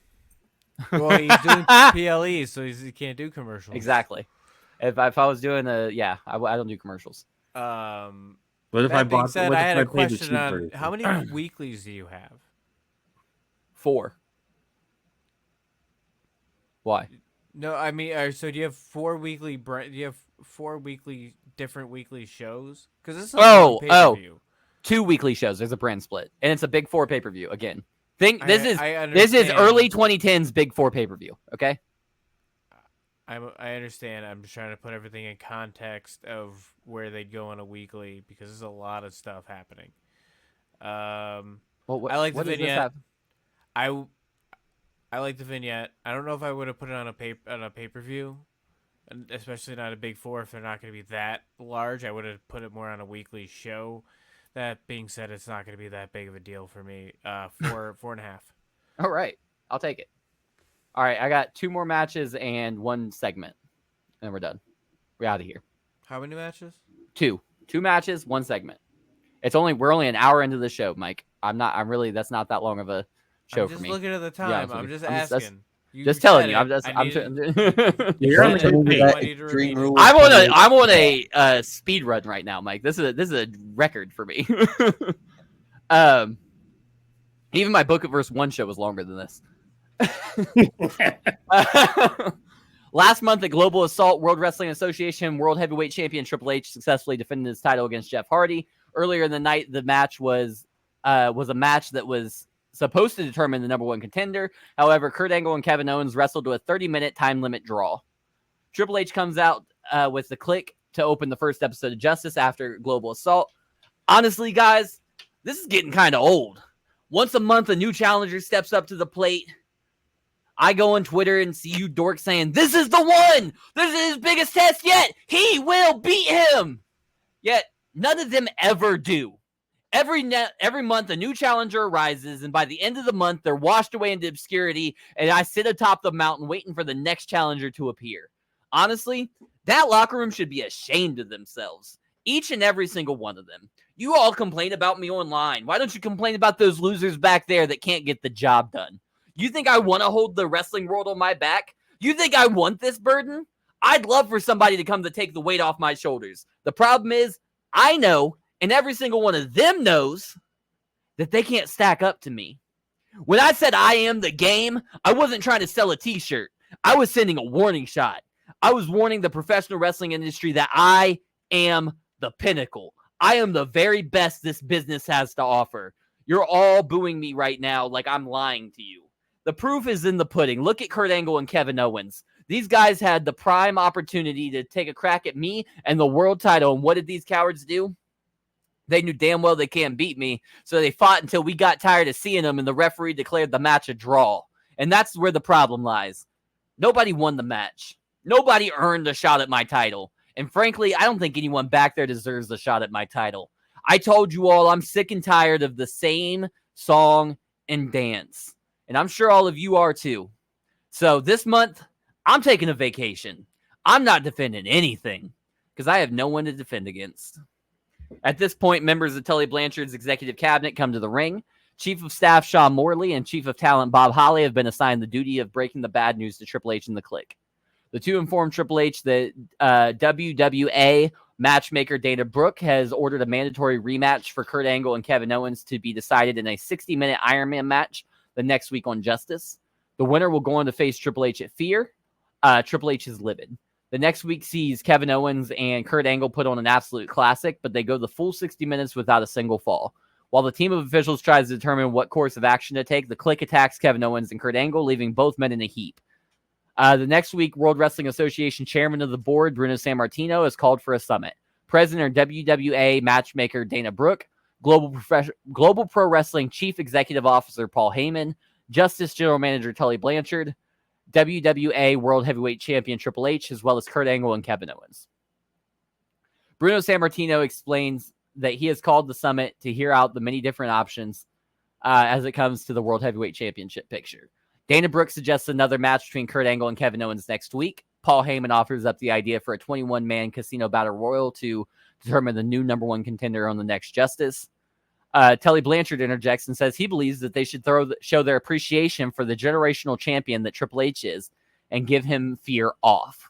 Bruno quickly dismisses this suggestion, saying that the World Wrestling Association World Heavyweight Championship has been competed for every 30 days for nearly a century. Triple H interjects now, throwing a tantrum like a spoiled child, telling Bruno Sammartino that it's not fair that because nobody earned a title shot. He reiterates that he doesn't think anyone is deserving of a title shot at this juncture. Bruno Sammartino raises his hand and says that he's heard enough and needs to think about everything he's heard today. He pauses for a moment before saying he's made his mind up.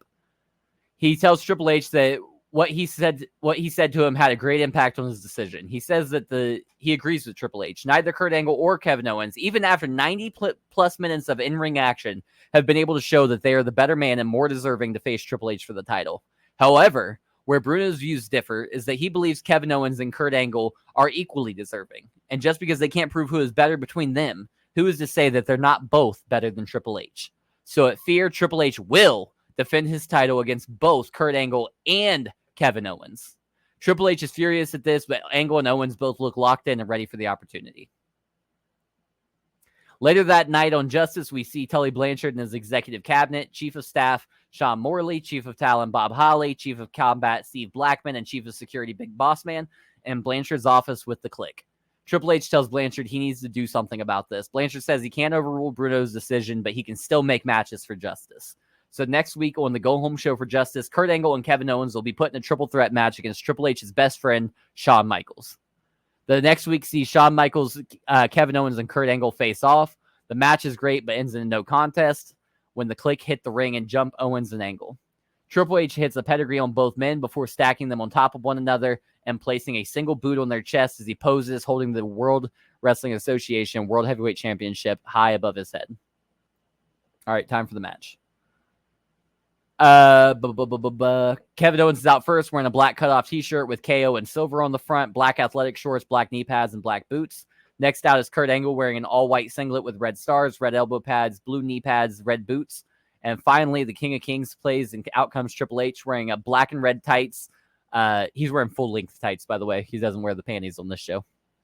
Black and red tights with silver crowned skulls with sledgehammers as crossbones down the sides of the legs and Clique written on the back.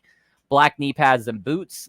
and a black vest with Click written in red on the back, accompanied by Shawn Michaels, who's wearing black jeans and a black belt, a black leather vest with Click written on the back in red, but with no shirt underneath, black cowboy boots, and a black cowboy hat.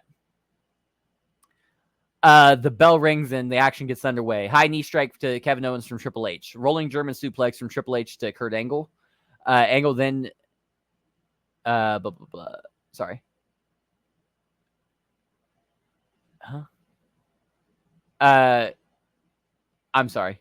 I don't know. I didn't write it, so I can't answer your question. I put the wrong people in these moves. Okay, start over. The bell rings and the action gets underway. High knee strike to Kevin Owens from Triple H.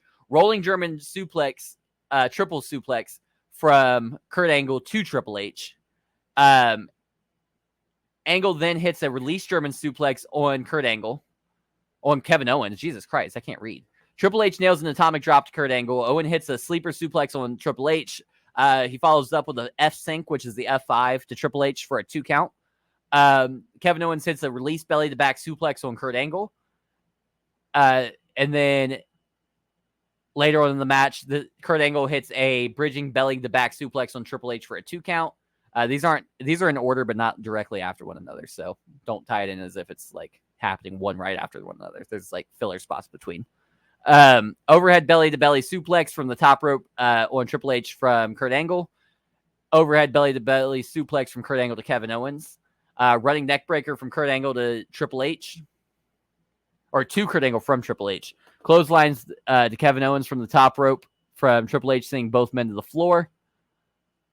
Triple H crawls over and lays in with some mounted punches to Kevin Owens. Triple H picks Kevin Owens up and nails a belly-to-back suplex onto the barricade.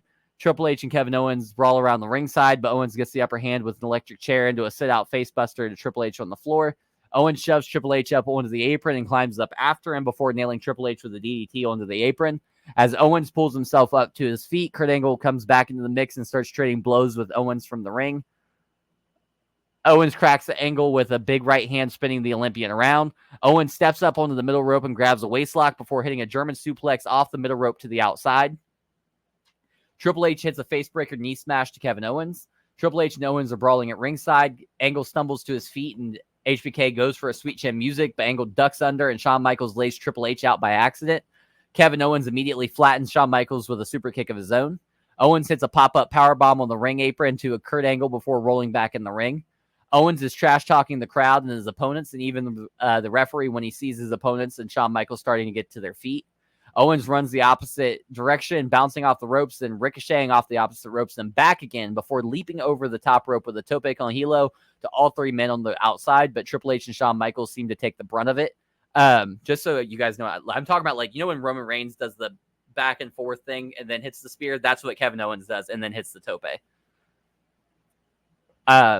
Kurt Angle fights back against Owens before hoisting him in the air for an Olympic slam onto the steel steps. Angle then climbs on the apron and springboards off the middle rope with a moonsault to the outside on Kevin Owens. Angle jumps up and screams out as he lowers the straps on his singlet. Angle puts Triple H on the announce desk and heads back to the ring. Angle climbs to the top rope and then leaps through the air, nailing Triple H with a frog splash through the announce table off the top rope. Angle finally pulls himself up to his feet and sees Kevin Owens starting to pull himself up on the apron.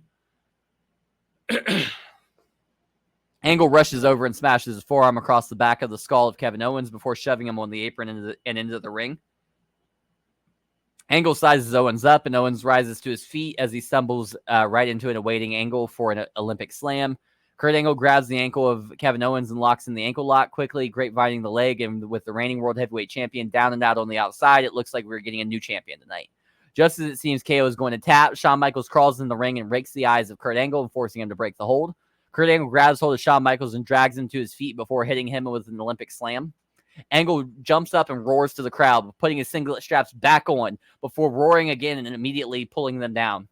Angle drops the ankle of Kevin Owens, or grabs the ankle of Kevin Owens again and locks in a standing ankle lock.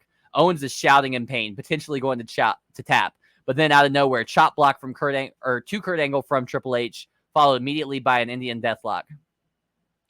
Just as it looks like Kurt Angle might tap out, Kevin Owens appears out of nowhere with a one-legged double jump moonsault to Triple H. Owens Irish whips Kurt Angle and catches him with a pop-up powerbomb. Instantly after the powerbomb, Shawn Michaels catches Kevin Owens with a sweet chin music. Kevin Owens spins around right into a boot to the midsection from Triple H, followed by a pedigree for the pin and the win.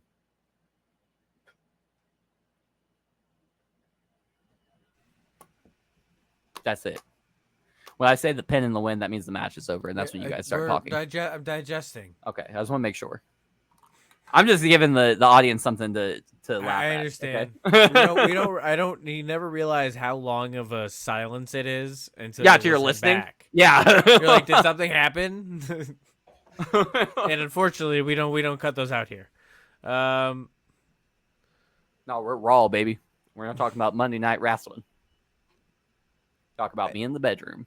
It was a good matchup. Giggity. I liked it.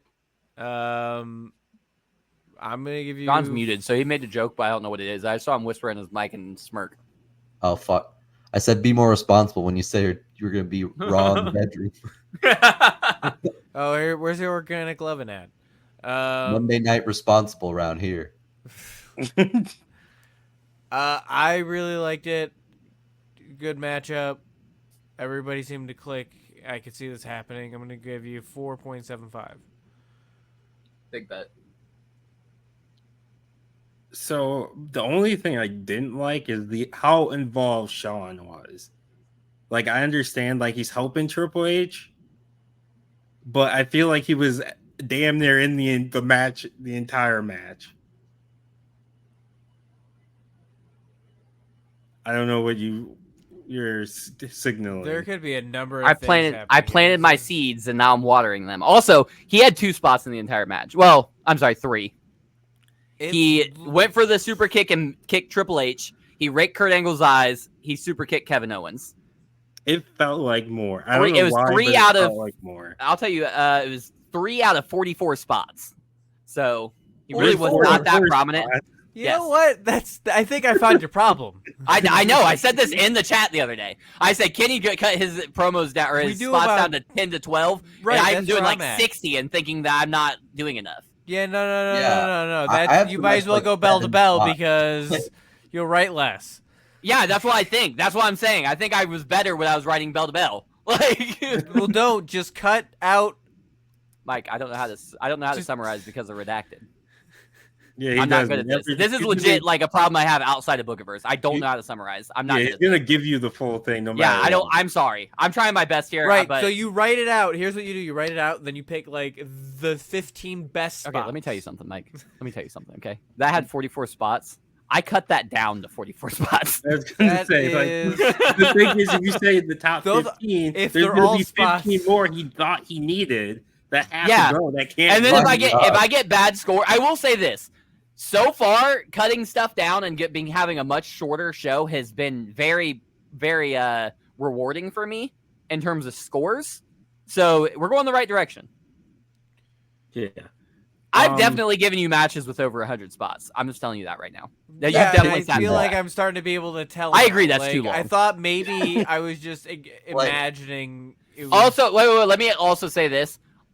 A lot of the matches for this were written weeks and weeks and weeks ago. And the stories is what I just wrote. So the matches aren't necessarily representative of my new style. I'm writing my stories first. For me, a long match is like 20 spots. That is crazy. Yeah. So, like, depending on how many people are in it, that's when I'll change my spots. And if I need extra specific for storytelling. But anywhere between 10 and 20, 15 is usually a sweet spot if it's a triple 10 and 20 to total? Or each? Yo, spots? Each spots, guy. 20 and 20, I'm like, this is too many. Total. For everybody in the match. Yes. Yeah. Because Travis, the way I'll think of it is I do a spot for like each minute I think the match is in length. So if it's like that's good. Or like every other minute. So if it's like a 40-minute match, I'll do like 20 spots, or if it's like a 30-minute match, I'll do like 15, something like that. Or like if it's like if it's like a 7 to 8 minute match, you're only getting 7 to 8 spots, like max. Yeah. So that's fair. That is a good idea, John. Right. That's the best thing anybody said so far. All of Travis's people are putting on 45-minute barn. Oh yeah, we're doing AEW pay-per-views over here, baby. You're up till 2 a.m. with it. That's right. Me, it's Travvy T and Tony K back there playing in the snow all night, baby. We know what kind of snow that is. We're going skiing. We're hanging out with Perk. Shawn Michaels is back there too, and Perk Gable, not Perk Angle. Perk Gable's back there. Perk Angle is on my roster too. I just had him in a match with Shawn Michaels. They were high as fuck. Who else needs to rate? Everybody that helps your score. Like John and overall, need to go. but overall, I like it. I'm gonna give it a 4. Okay, I'll take that. What you gave it a 4.75, right, Mike? Yeah, bet. Correct. And I'm hater of the year's coming out today. Like I've been the hater on most of this stuff, and I didn't intend to be so. And I liked the show overall. I feel like the story really lost me on this one. Like not that just because anything bad happened. I was just really bored by the story. That's fair. However, the match was very good, and knowing a little, I'll give you a few extra cents for knowing that this is Perk Angle with Coke Michaels in there. Because then I know that the shit you're doing is going to be a little extra crispy. So I'll give you an extra 5 cents for that. Also, it's Triple H and Kevin Owens in the match too. Like I feel like Kurt Angle versus Triple H versus Kevin Owens is going to put down like Triple H is there. Hey, it's a triple threat. It's a no DQ match, John. John doesn't like Triple H. Triple H has good no DQ matches. He's biased. Okay, he's got a weapon. That's fair. Yeah, that's what I'm saying. I mean, like even the people that don't like Triple H will admit he's really good in no DQs. No, that's my stance on him too. He's one of those motherfuckers that needs a weapon for me. But okay, that actually helps you a little bit more. Actually, that reminder actually saved you like a quarter there. So I'm giving you $3.30. I'll take it. That's a wild number, but I'll take it. Did you give me a number, Damone? Yeah, 4. Well, okay. You had a 3, and then you got 5 cents for the perks and the Coke, and then 25 cents for the weapons. I appreciate it. All right. What if you poured the Coke on the weapons? What you'll pour? This isn't the Coke you pour. You sprinkle this Coke. It's like this. I was imagining you had a lot of Coke. Yeah, but you still don't pour it. You gotta have a Razor Ramon taught me that. I have Razor Ramon on this roster too, and Jeff Hardy. That locker room.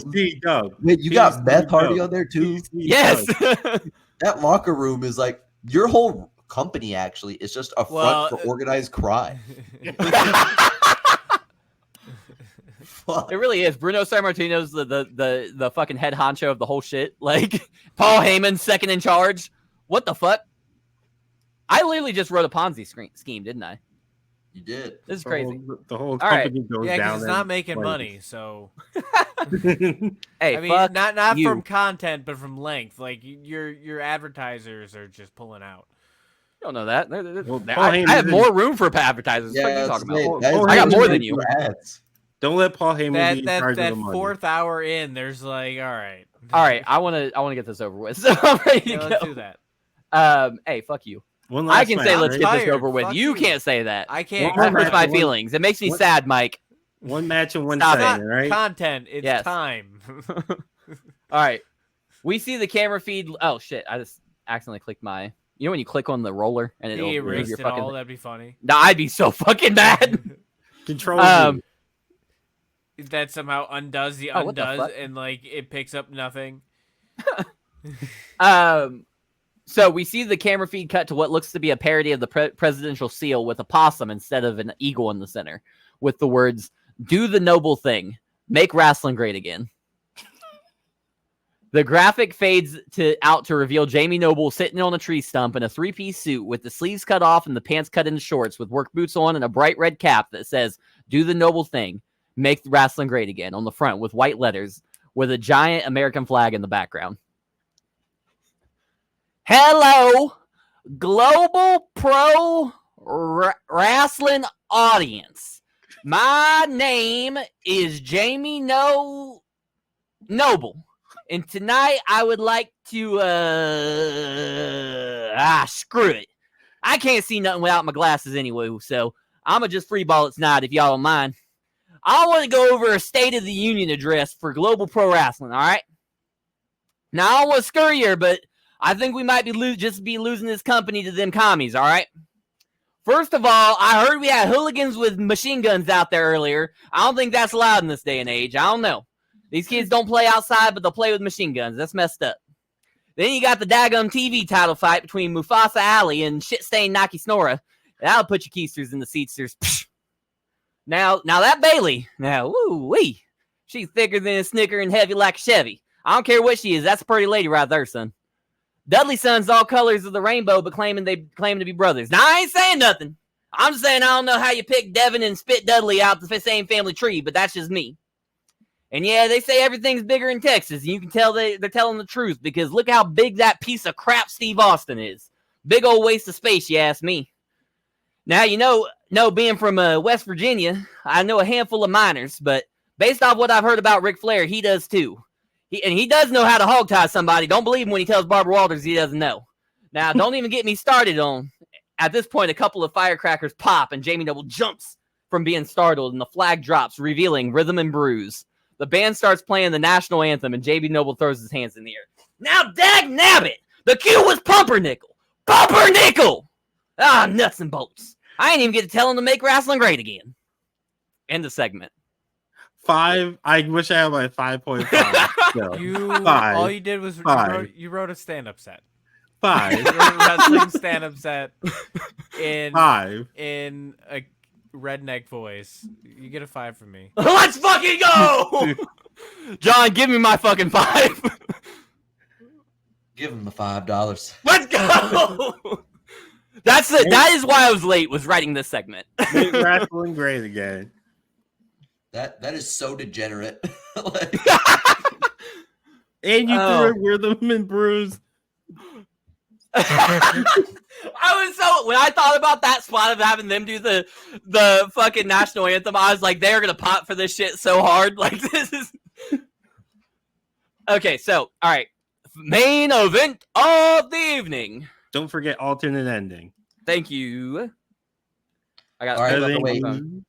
Travis, just to ask a question about that, are we gonna get both endings so we know? I'll tell you. I'll give you the real. I'm gonna give you the alternate ending as the real ending, and then after you score, I'll tell you what it was. Weird. Okay. It's very similar, though. The alternate ending is the ending I want to go with. Is what I'm saying. Okay. I had two endings planned out, and I was leaning towards the alternate anyway, because basically I wrote the match, and then in a separate note, I found I had already written the finish to the match, and I like this finish that I already previously wrote better. Okay, so you're just going to tell us what you changed. Yeah, I just didn't have time to change it on the actual document, so I needed someone to remind me to pull my phone out. Okay. Pop off. All right. Bret Hart and William Regal, along with their prospective factions, have been engulfed in a turf war of sorts lately. Last month at Rumble in the Bronx, their submission match ended in no contest after both the Kingdom and the Hart Foundation filled the ring in what became a pull-apart brawl between the rival factions, leaving no decisive winner. Excuse me. Earlier on that show, Ric Flair, with the aid of Maxwell Jacob Friedman, was able to defeat Stone Cold Steve Austin to become the number one contender for the Global Championship. Bret Hart comes out on Anarchy the week after Rumble in the Bronx. I want to take a moment, and before I say anything else or plead my case one way or the other, I just want to apologize to all of the fans who feel like they didn't get the kind of match they deserved. I always try to give you the best competition I can, fair and friendly in the center of the ring. Unfortunately, some people don't think the same way. Now, I can't put all the blame on the Kingdom and Will Regal. No, because the Hart Foundation was involved in that brawl as well. That's not going to be a problem going forward. We've been in the dungeon every single day and night for 2 days to try and remember the importance of a fair sport. Bret glares disapprovingly over his shoulder at Teddy Hart. Now let's get down to brass tacks here. I'm not going to mince words. Will Regal, we have unfinished business. The rules of a submission match means it ain't over till somebody quits. You name the time, the place, hell, you name the stipulation, and I'm there. Bret Hart looks directly into the camera. Because we both know I'm the best there is, the best there was, and the best there's ever. And we hear a loud, woo! Go over the PA system, and Ric Flair and the Horsemen make their way back to the ring. Flair grabs the microphone and walks right up to Bret Hart. Bret, you and I go a long way back. I've seen you bust your tail up and down these roads night after night, town after town, tearing the roof off arenas all over the world. And I know you've seen me too, the nature boy, woo! Walking like only I can, woo! Talking like only I can, woo! And wrestling like only I can, woo! Now, for years I've let you come down here and tell the world that you're the best there is, the best there was, and the best there ever will be. But let's face it, Brett, when it comes to the best, you're looking at him. At Rumble in the Bronx, I won the right to face William Regal for the Global Championship. You had your chance last weekend, and you couldn't get the job done. Now, you go to the back of the line, and you wait your turn, because my time is now. Before Brett can respond, the Kingdom's music plays, and they strut to the ring alongside the Global Champion. William Regal looks at both men with disdain. Finally, Zack Sabre Jr. grabs the microphone and shouts, "Silence! All rise for your king, my king, our king, the monarch of the mat and global heavyweight champion, Lord William Regal." The crowd boos and Regal grabs the microphone. "Hello, peasants. Mr. Hart, I have no further business with you. You are dismissed. Mr. Flair, however, I wish to remind you what happened last time you and I went toe-to-toe in the squared circle. I made you scream your submission. Simply put, you gave up. I don't know that a tainted victory over Steve Austin is enough to gain a shot at my title." The three men argue for a moment before Anarchy General Manager comes to the stage, informing all three men that they will all be competing in a triple threat match for the Global Championship at Fear. The next week on Anarchy, the Horsemen launch an attack, picking off members of the Hart Foundation and the Kingdom throughout the night. The night ends with the Hart Foundation and the Kingdom attacking the Horsemen and subsequently each other during Ric Flair's match with Paul London. The next week, we see all three factions come up with strategies and plans to get to the other factions, but Bret Hart finds out about this and he sends the Hart Foundation home. Later on that night, during his match with Alex Shelley, Bret Hart is attacked by both factions and laid to waste. During the Go Home show, Teddy Hart is seen begging Bret to let them get back at the Kingdom and the Horsemen, but Bret tells them to let it go. He just wants to be recognized as a great athlete in the sport. He doesn't want all these negative situations to stain his and his family's legacy. He tells Teddy that the Harts are a proud family and who do things the way they're supposed to be done. Ric Flair has a promo segment in the final show before Fear. "For the past few weeks, I've seen blood, I've seen sweat, and I've seen tears. I've seen young men going to war for what they believe in. I've seen men get massacred for their brothers. But what I never saw was Bret Hart being the general that his family deserved. Bret, you spent all that time trying to talk your family out of fighting for you, and where did that get you?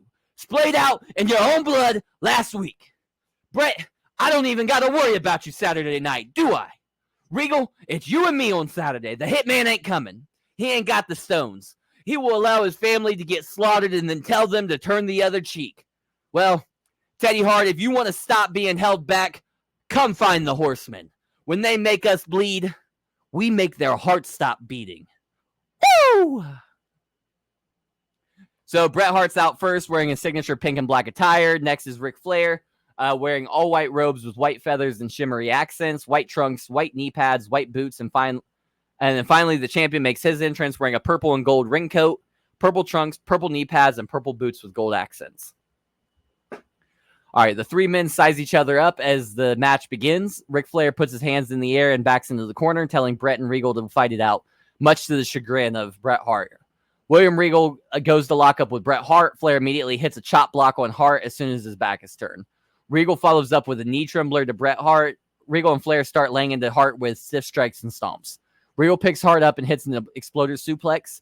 Regal gets up and challenges Flair to follow that.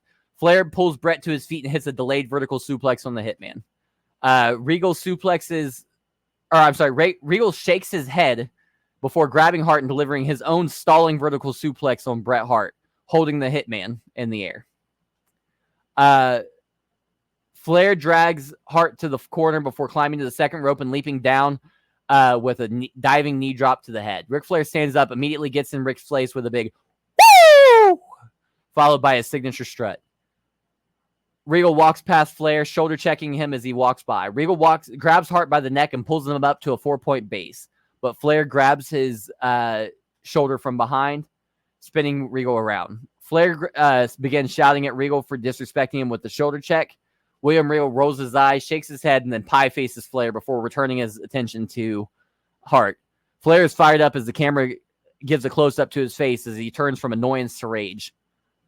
Flair again marches across the ring and spins Regal around, but instead of yelling at him, he hits a stiff chop to Regal. Regal can't believe it and follows up with a big right hand to the head of Flair. Regal and Flair exchange stiff chops and right hands in the center of the ring, each shot being harder and stiffer than the last. Finally, Regal hits a stiff knee to the gut of Flair, sending Flair to his knees. Regal grabs a handful of Flair's hair with his left hand and then cracks him several quick rights before releasing Flair. Flair sways on his knees with his hands up ready for a fight. So he's doing one of them. Regal smirks and chuckles in disbelief before moving back to Flair again.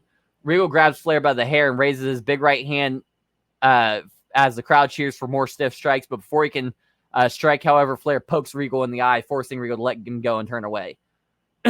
Flair follows up with a low blow, sending Regal to the mat. Flair scrambles into a side saddle position and starts hammering Regal with stiff right hands before pulling himself to his feet and hitting multiple big woos to hype the crowd. Flair hits his signature strut, but as he turns around, Bret Hart nails him with a running forearm, sending Flair to the ground. Hart immediately nails Flair with a DDT before standing up and hitting a standing leg drop on Flair. Hart taunts to hype the crowd before pulling Flair to his feet and hitting a swinging neck breaker.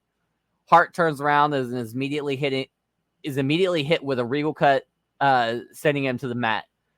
Regal goes for a cover, digging the forearm into the face of Hart and applying the pressure from all his body across the chest to try and prevent a kick out. 1, 2, and just at the last second, Hart gets his foot on the bottom rope to break the count. Regal is disgusted as he pulls his Hart to his feet before tossing him across the ring with a butterfly suplex. Regal follows up with a Romero special on Bret Hart. As Regal has Hart hoisted in the air with a Romero special, Ric Flair climbs to the top rope and nails both men with a diving elbow drop. All three men are down and out on the mat now. Regal and Flair start to stir. Both men roll around on the mat before pushing up to their knees in the center of the ring. Both men start trading right hands. Regal gets the upper hand and starts wailing on Flair with big right hands before starting to smash forearms repeatedly in the skull of Flair, bursting Flair open in the process. The camera gives a close-up on Regal's face, and he uses the forearm he was beating Flair with to brush his hair out of his face, inadvertently spreading the Flair's blood across his face. So he wipes the hair out of his face, and Flair's blood starts to drip down his own face. Regal starts to smile crookedly into the camera as his opponent's blood trickles down his face, but that smile quickly melts into shock and fear as Bret Hart's arms wrap around the head and neck of Regal.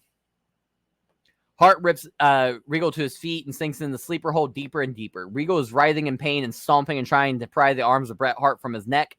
Regal finally drives Bret spine first into the turnbuckle to break the hold. Regal stumbles out of the corner, but Hart remains in the corner. Regal slowly walks across the ring to the opposite corner before sprinting at Bret Hart for a body splash. Before Bret Hart makes it to the corner, Hart explodes out of the corner and blasts Regal with a big forearm, sending Regal to the mat, Hart falling down with him. Hart pushes himself up, and Flair stumbles back to the center of the ring, and Hart plants him with a drop kick, and Flair falls to the mat and rolls to the outside. Bret Hart shoots to his feet, feeling the crowd's cheers fuel him. Hart grabs Regal and pulls him to his feet before hitting him with a pile driver. Hart climbs to the second rope and waves for Regal to stand up. Jesus Christ. Regal stumbles to his feet and turns around just as Hart leaps down with a double axe handle, sending Regal crashing to the mat. Hart immediately drops down, lays into Regal with some big right hands. Bret Hart pulls William Regal back to his feet before tossing him back to the mat with a release German suplex.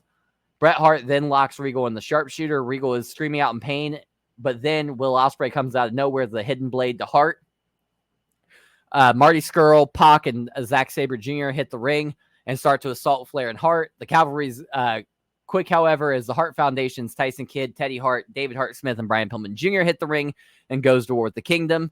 The Horsemen follow after. Dean Malenko leads the Guns into combat, but MJF is missing. The three stables are brawling throughout the ring and ringside areas, destroying the arena in the process. Back in the ring, we see Teddy Hart with a chair swinging wildly, fending off the other intruders of the match. Bret Hart hoists William Regal up to the top rope and hits an avalanche bulldog. Bret drags Regal to the center of the ring and locks in the sharpshooter once again. Teddy Hart is holding the ring, making sure no one can interfere. Just as it looks like the Hart Foundation has the wind cinched, Teddy Hart turns around and blasts his Uncle Bret over the top of the head. Bret Hart collapses to the mat as blood starts to drip from his skull. The Hart Foundation looks stunned as Teddy Hart stands over an unconscious Bret Hart. Teddy tosses the chair down, rolls out of the ring, and heads up to the ramp. Dean Malenko capitalizes on the opportunity and confusion, shoving Flair back in the ring, who pins Bret Hart to win the Global Championship. I forgot to cut for the alternate ending, so you guys got the original. Oh, I realized. How would we have known to tell you? No, Damone told me. I just forgot midway through. Like, I didn't cue myself. So what's the alternate ending? Well, am I allowed to delete this ending and have this one be the one scored since you guys haven't scored it? I don't give a shit. All right. Yes. So the three stables are brawling all throughout the ring and the ringside areas, destroying the ring in the process. On the inside the ring, Bret Hart has the sharpshooter locked on Ric Flair. On the outside of the ring, William Regal's on his knees, just dazed and confused as Teddy Hart has a steel chair about to crown him. As he swings, puts it over his head to swing back, Bret Hart breaks the sharpshooter and grabs the steel chair, pulling it in and tossing it into the ring aside, and starts chastising Teddy Hart, telling him that there's no need for steel chairs and cheating and all that. He can win this without doing that. He's better than this. Ric Flair capitalizes on the confusion, hitting a low blow on Bret Hart, and then rolls him up for a schoolboy pin in the win. After the match, Bret continues to chastise Teddy Hart, but Teddy Hart can't take it. He starts getting frustrated and walking around. Bret Hart turns around and is like leaning on the ropes, just shaking his head. He can't believe it. But when he turns around, he gets smacked in the skull by a steel chair from Teddy Hart. Teddy Hart pulls Bret Hart up and hits him with. Hold on one second. I gotta remember what move it is. 1 second. Sorry.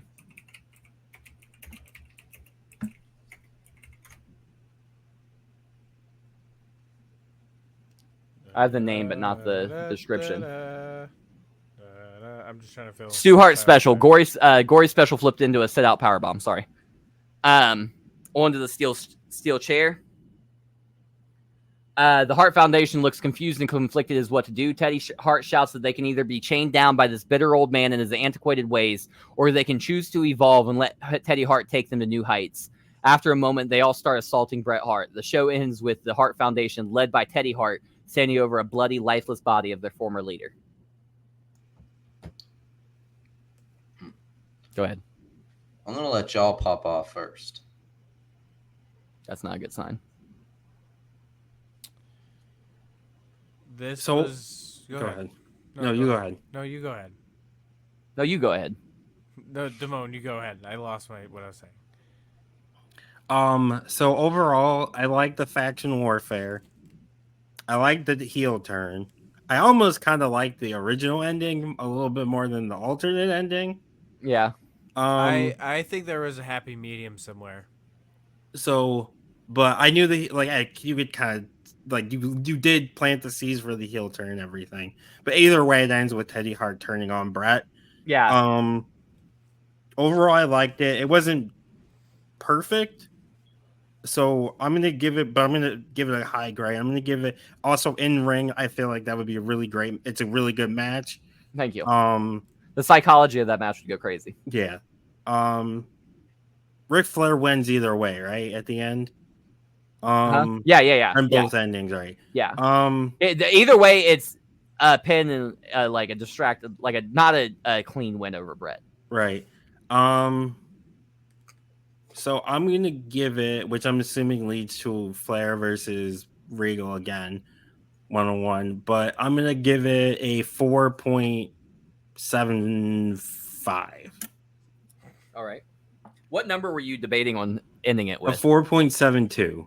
Okay, I wasn't. I just knew it wasn't 5. I had 7 and 9, 4.77 or 4.79 in my head for what you were gonna say.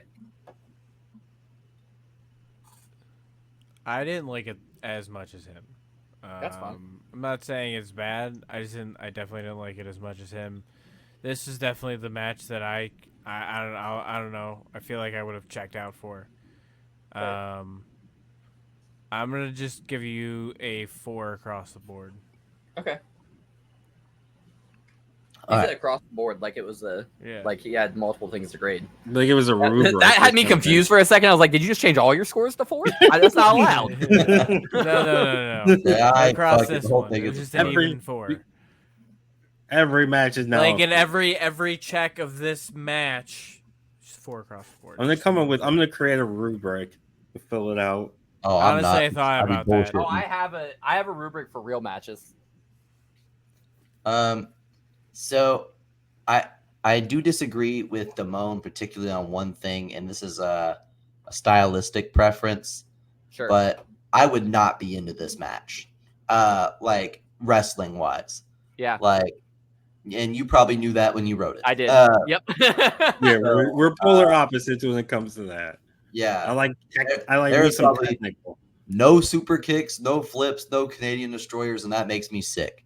Like, I don't even think anybody went to the top rope. and I think that is Oh. sick. ugh, Yeah, I don't think there was any high flying in this match. Sickening. that pisses me off. Like, you couldn't even give me a double axe handle, bro. Like, Sorry, man. yeah, in just ring, work here. not for me. The story's good, the heel turn's good, the ending's good.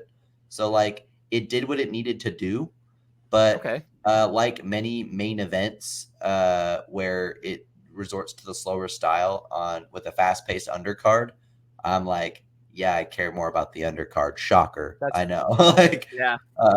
this is just typical fudgisms here. Hey, I'm write that down. Write that down. That's a shirt. Fudgisms. Write it down. I just don't want to hate too much based on style, honestly, because that's not fair to you. Thank you. I'm gonna give this.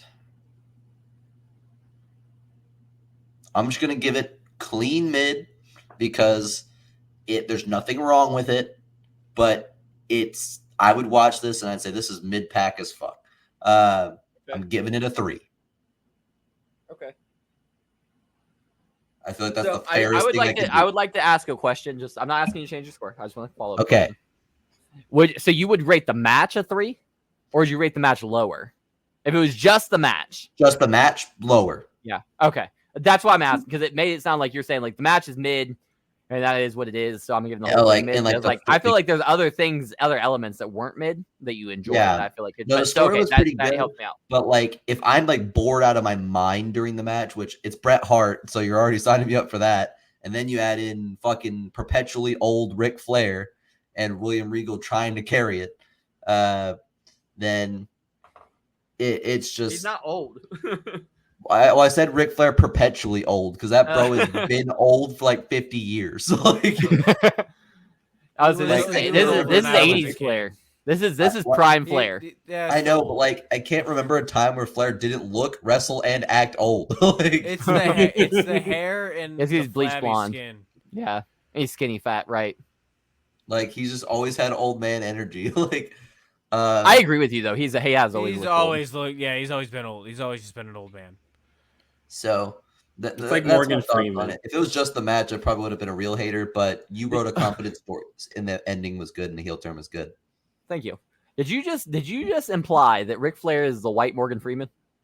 No, well, I guess kind of. They've both always been old. Well, that's because never not seen them old.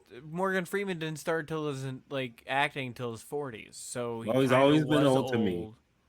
Yeah. Right. Well, I didn't even meet him until he was in his 80s. Morgan Freeman? I'm being funny. I'm saying I didn't know who he was an actor. It doesn't matter when he started acting because I wasn't alive for that. So he's always been an old man to me. It doesn't matter. Yeah. That's how I feel about Ric Flair. Exactly. All right. Case in point. Let's book it. Let's But plugs. Get the fuck out of here. We have Bedtime. plugs. My plugs are on screen all times. Just literally just read there's my also thing. an audio version. Yeah, Don't we'll listen do to the podcasts anymore. Mike will do the hyperspeed plug they real do. quick. Go to t13media.com, and that's where you can find our shows, our shirts, and all of our cool little knickknacks where you can represent us. And be sure to join the Reach for the Ropes Facebook group so you can comment on our stuff early and see and or hear the podcast a few days before everybody else does. Follow our new YouTube and our new social medias.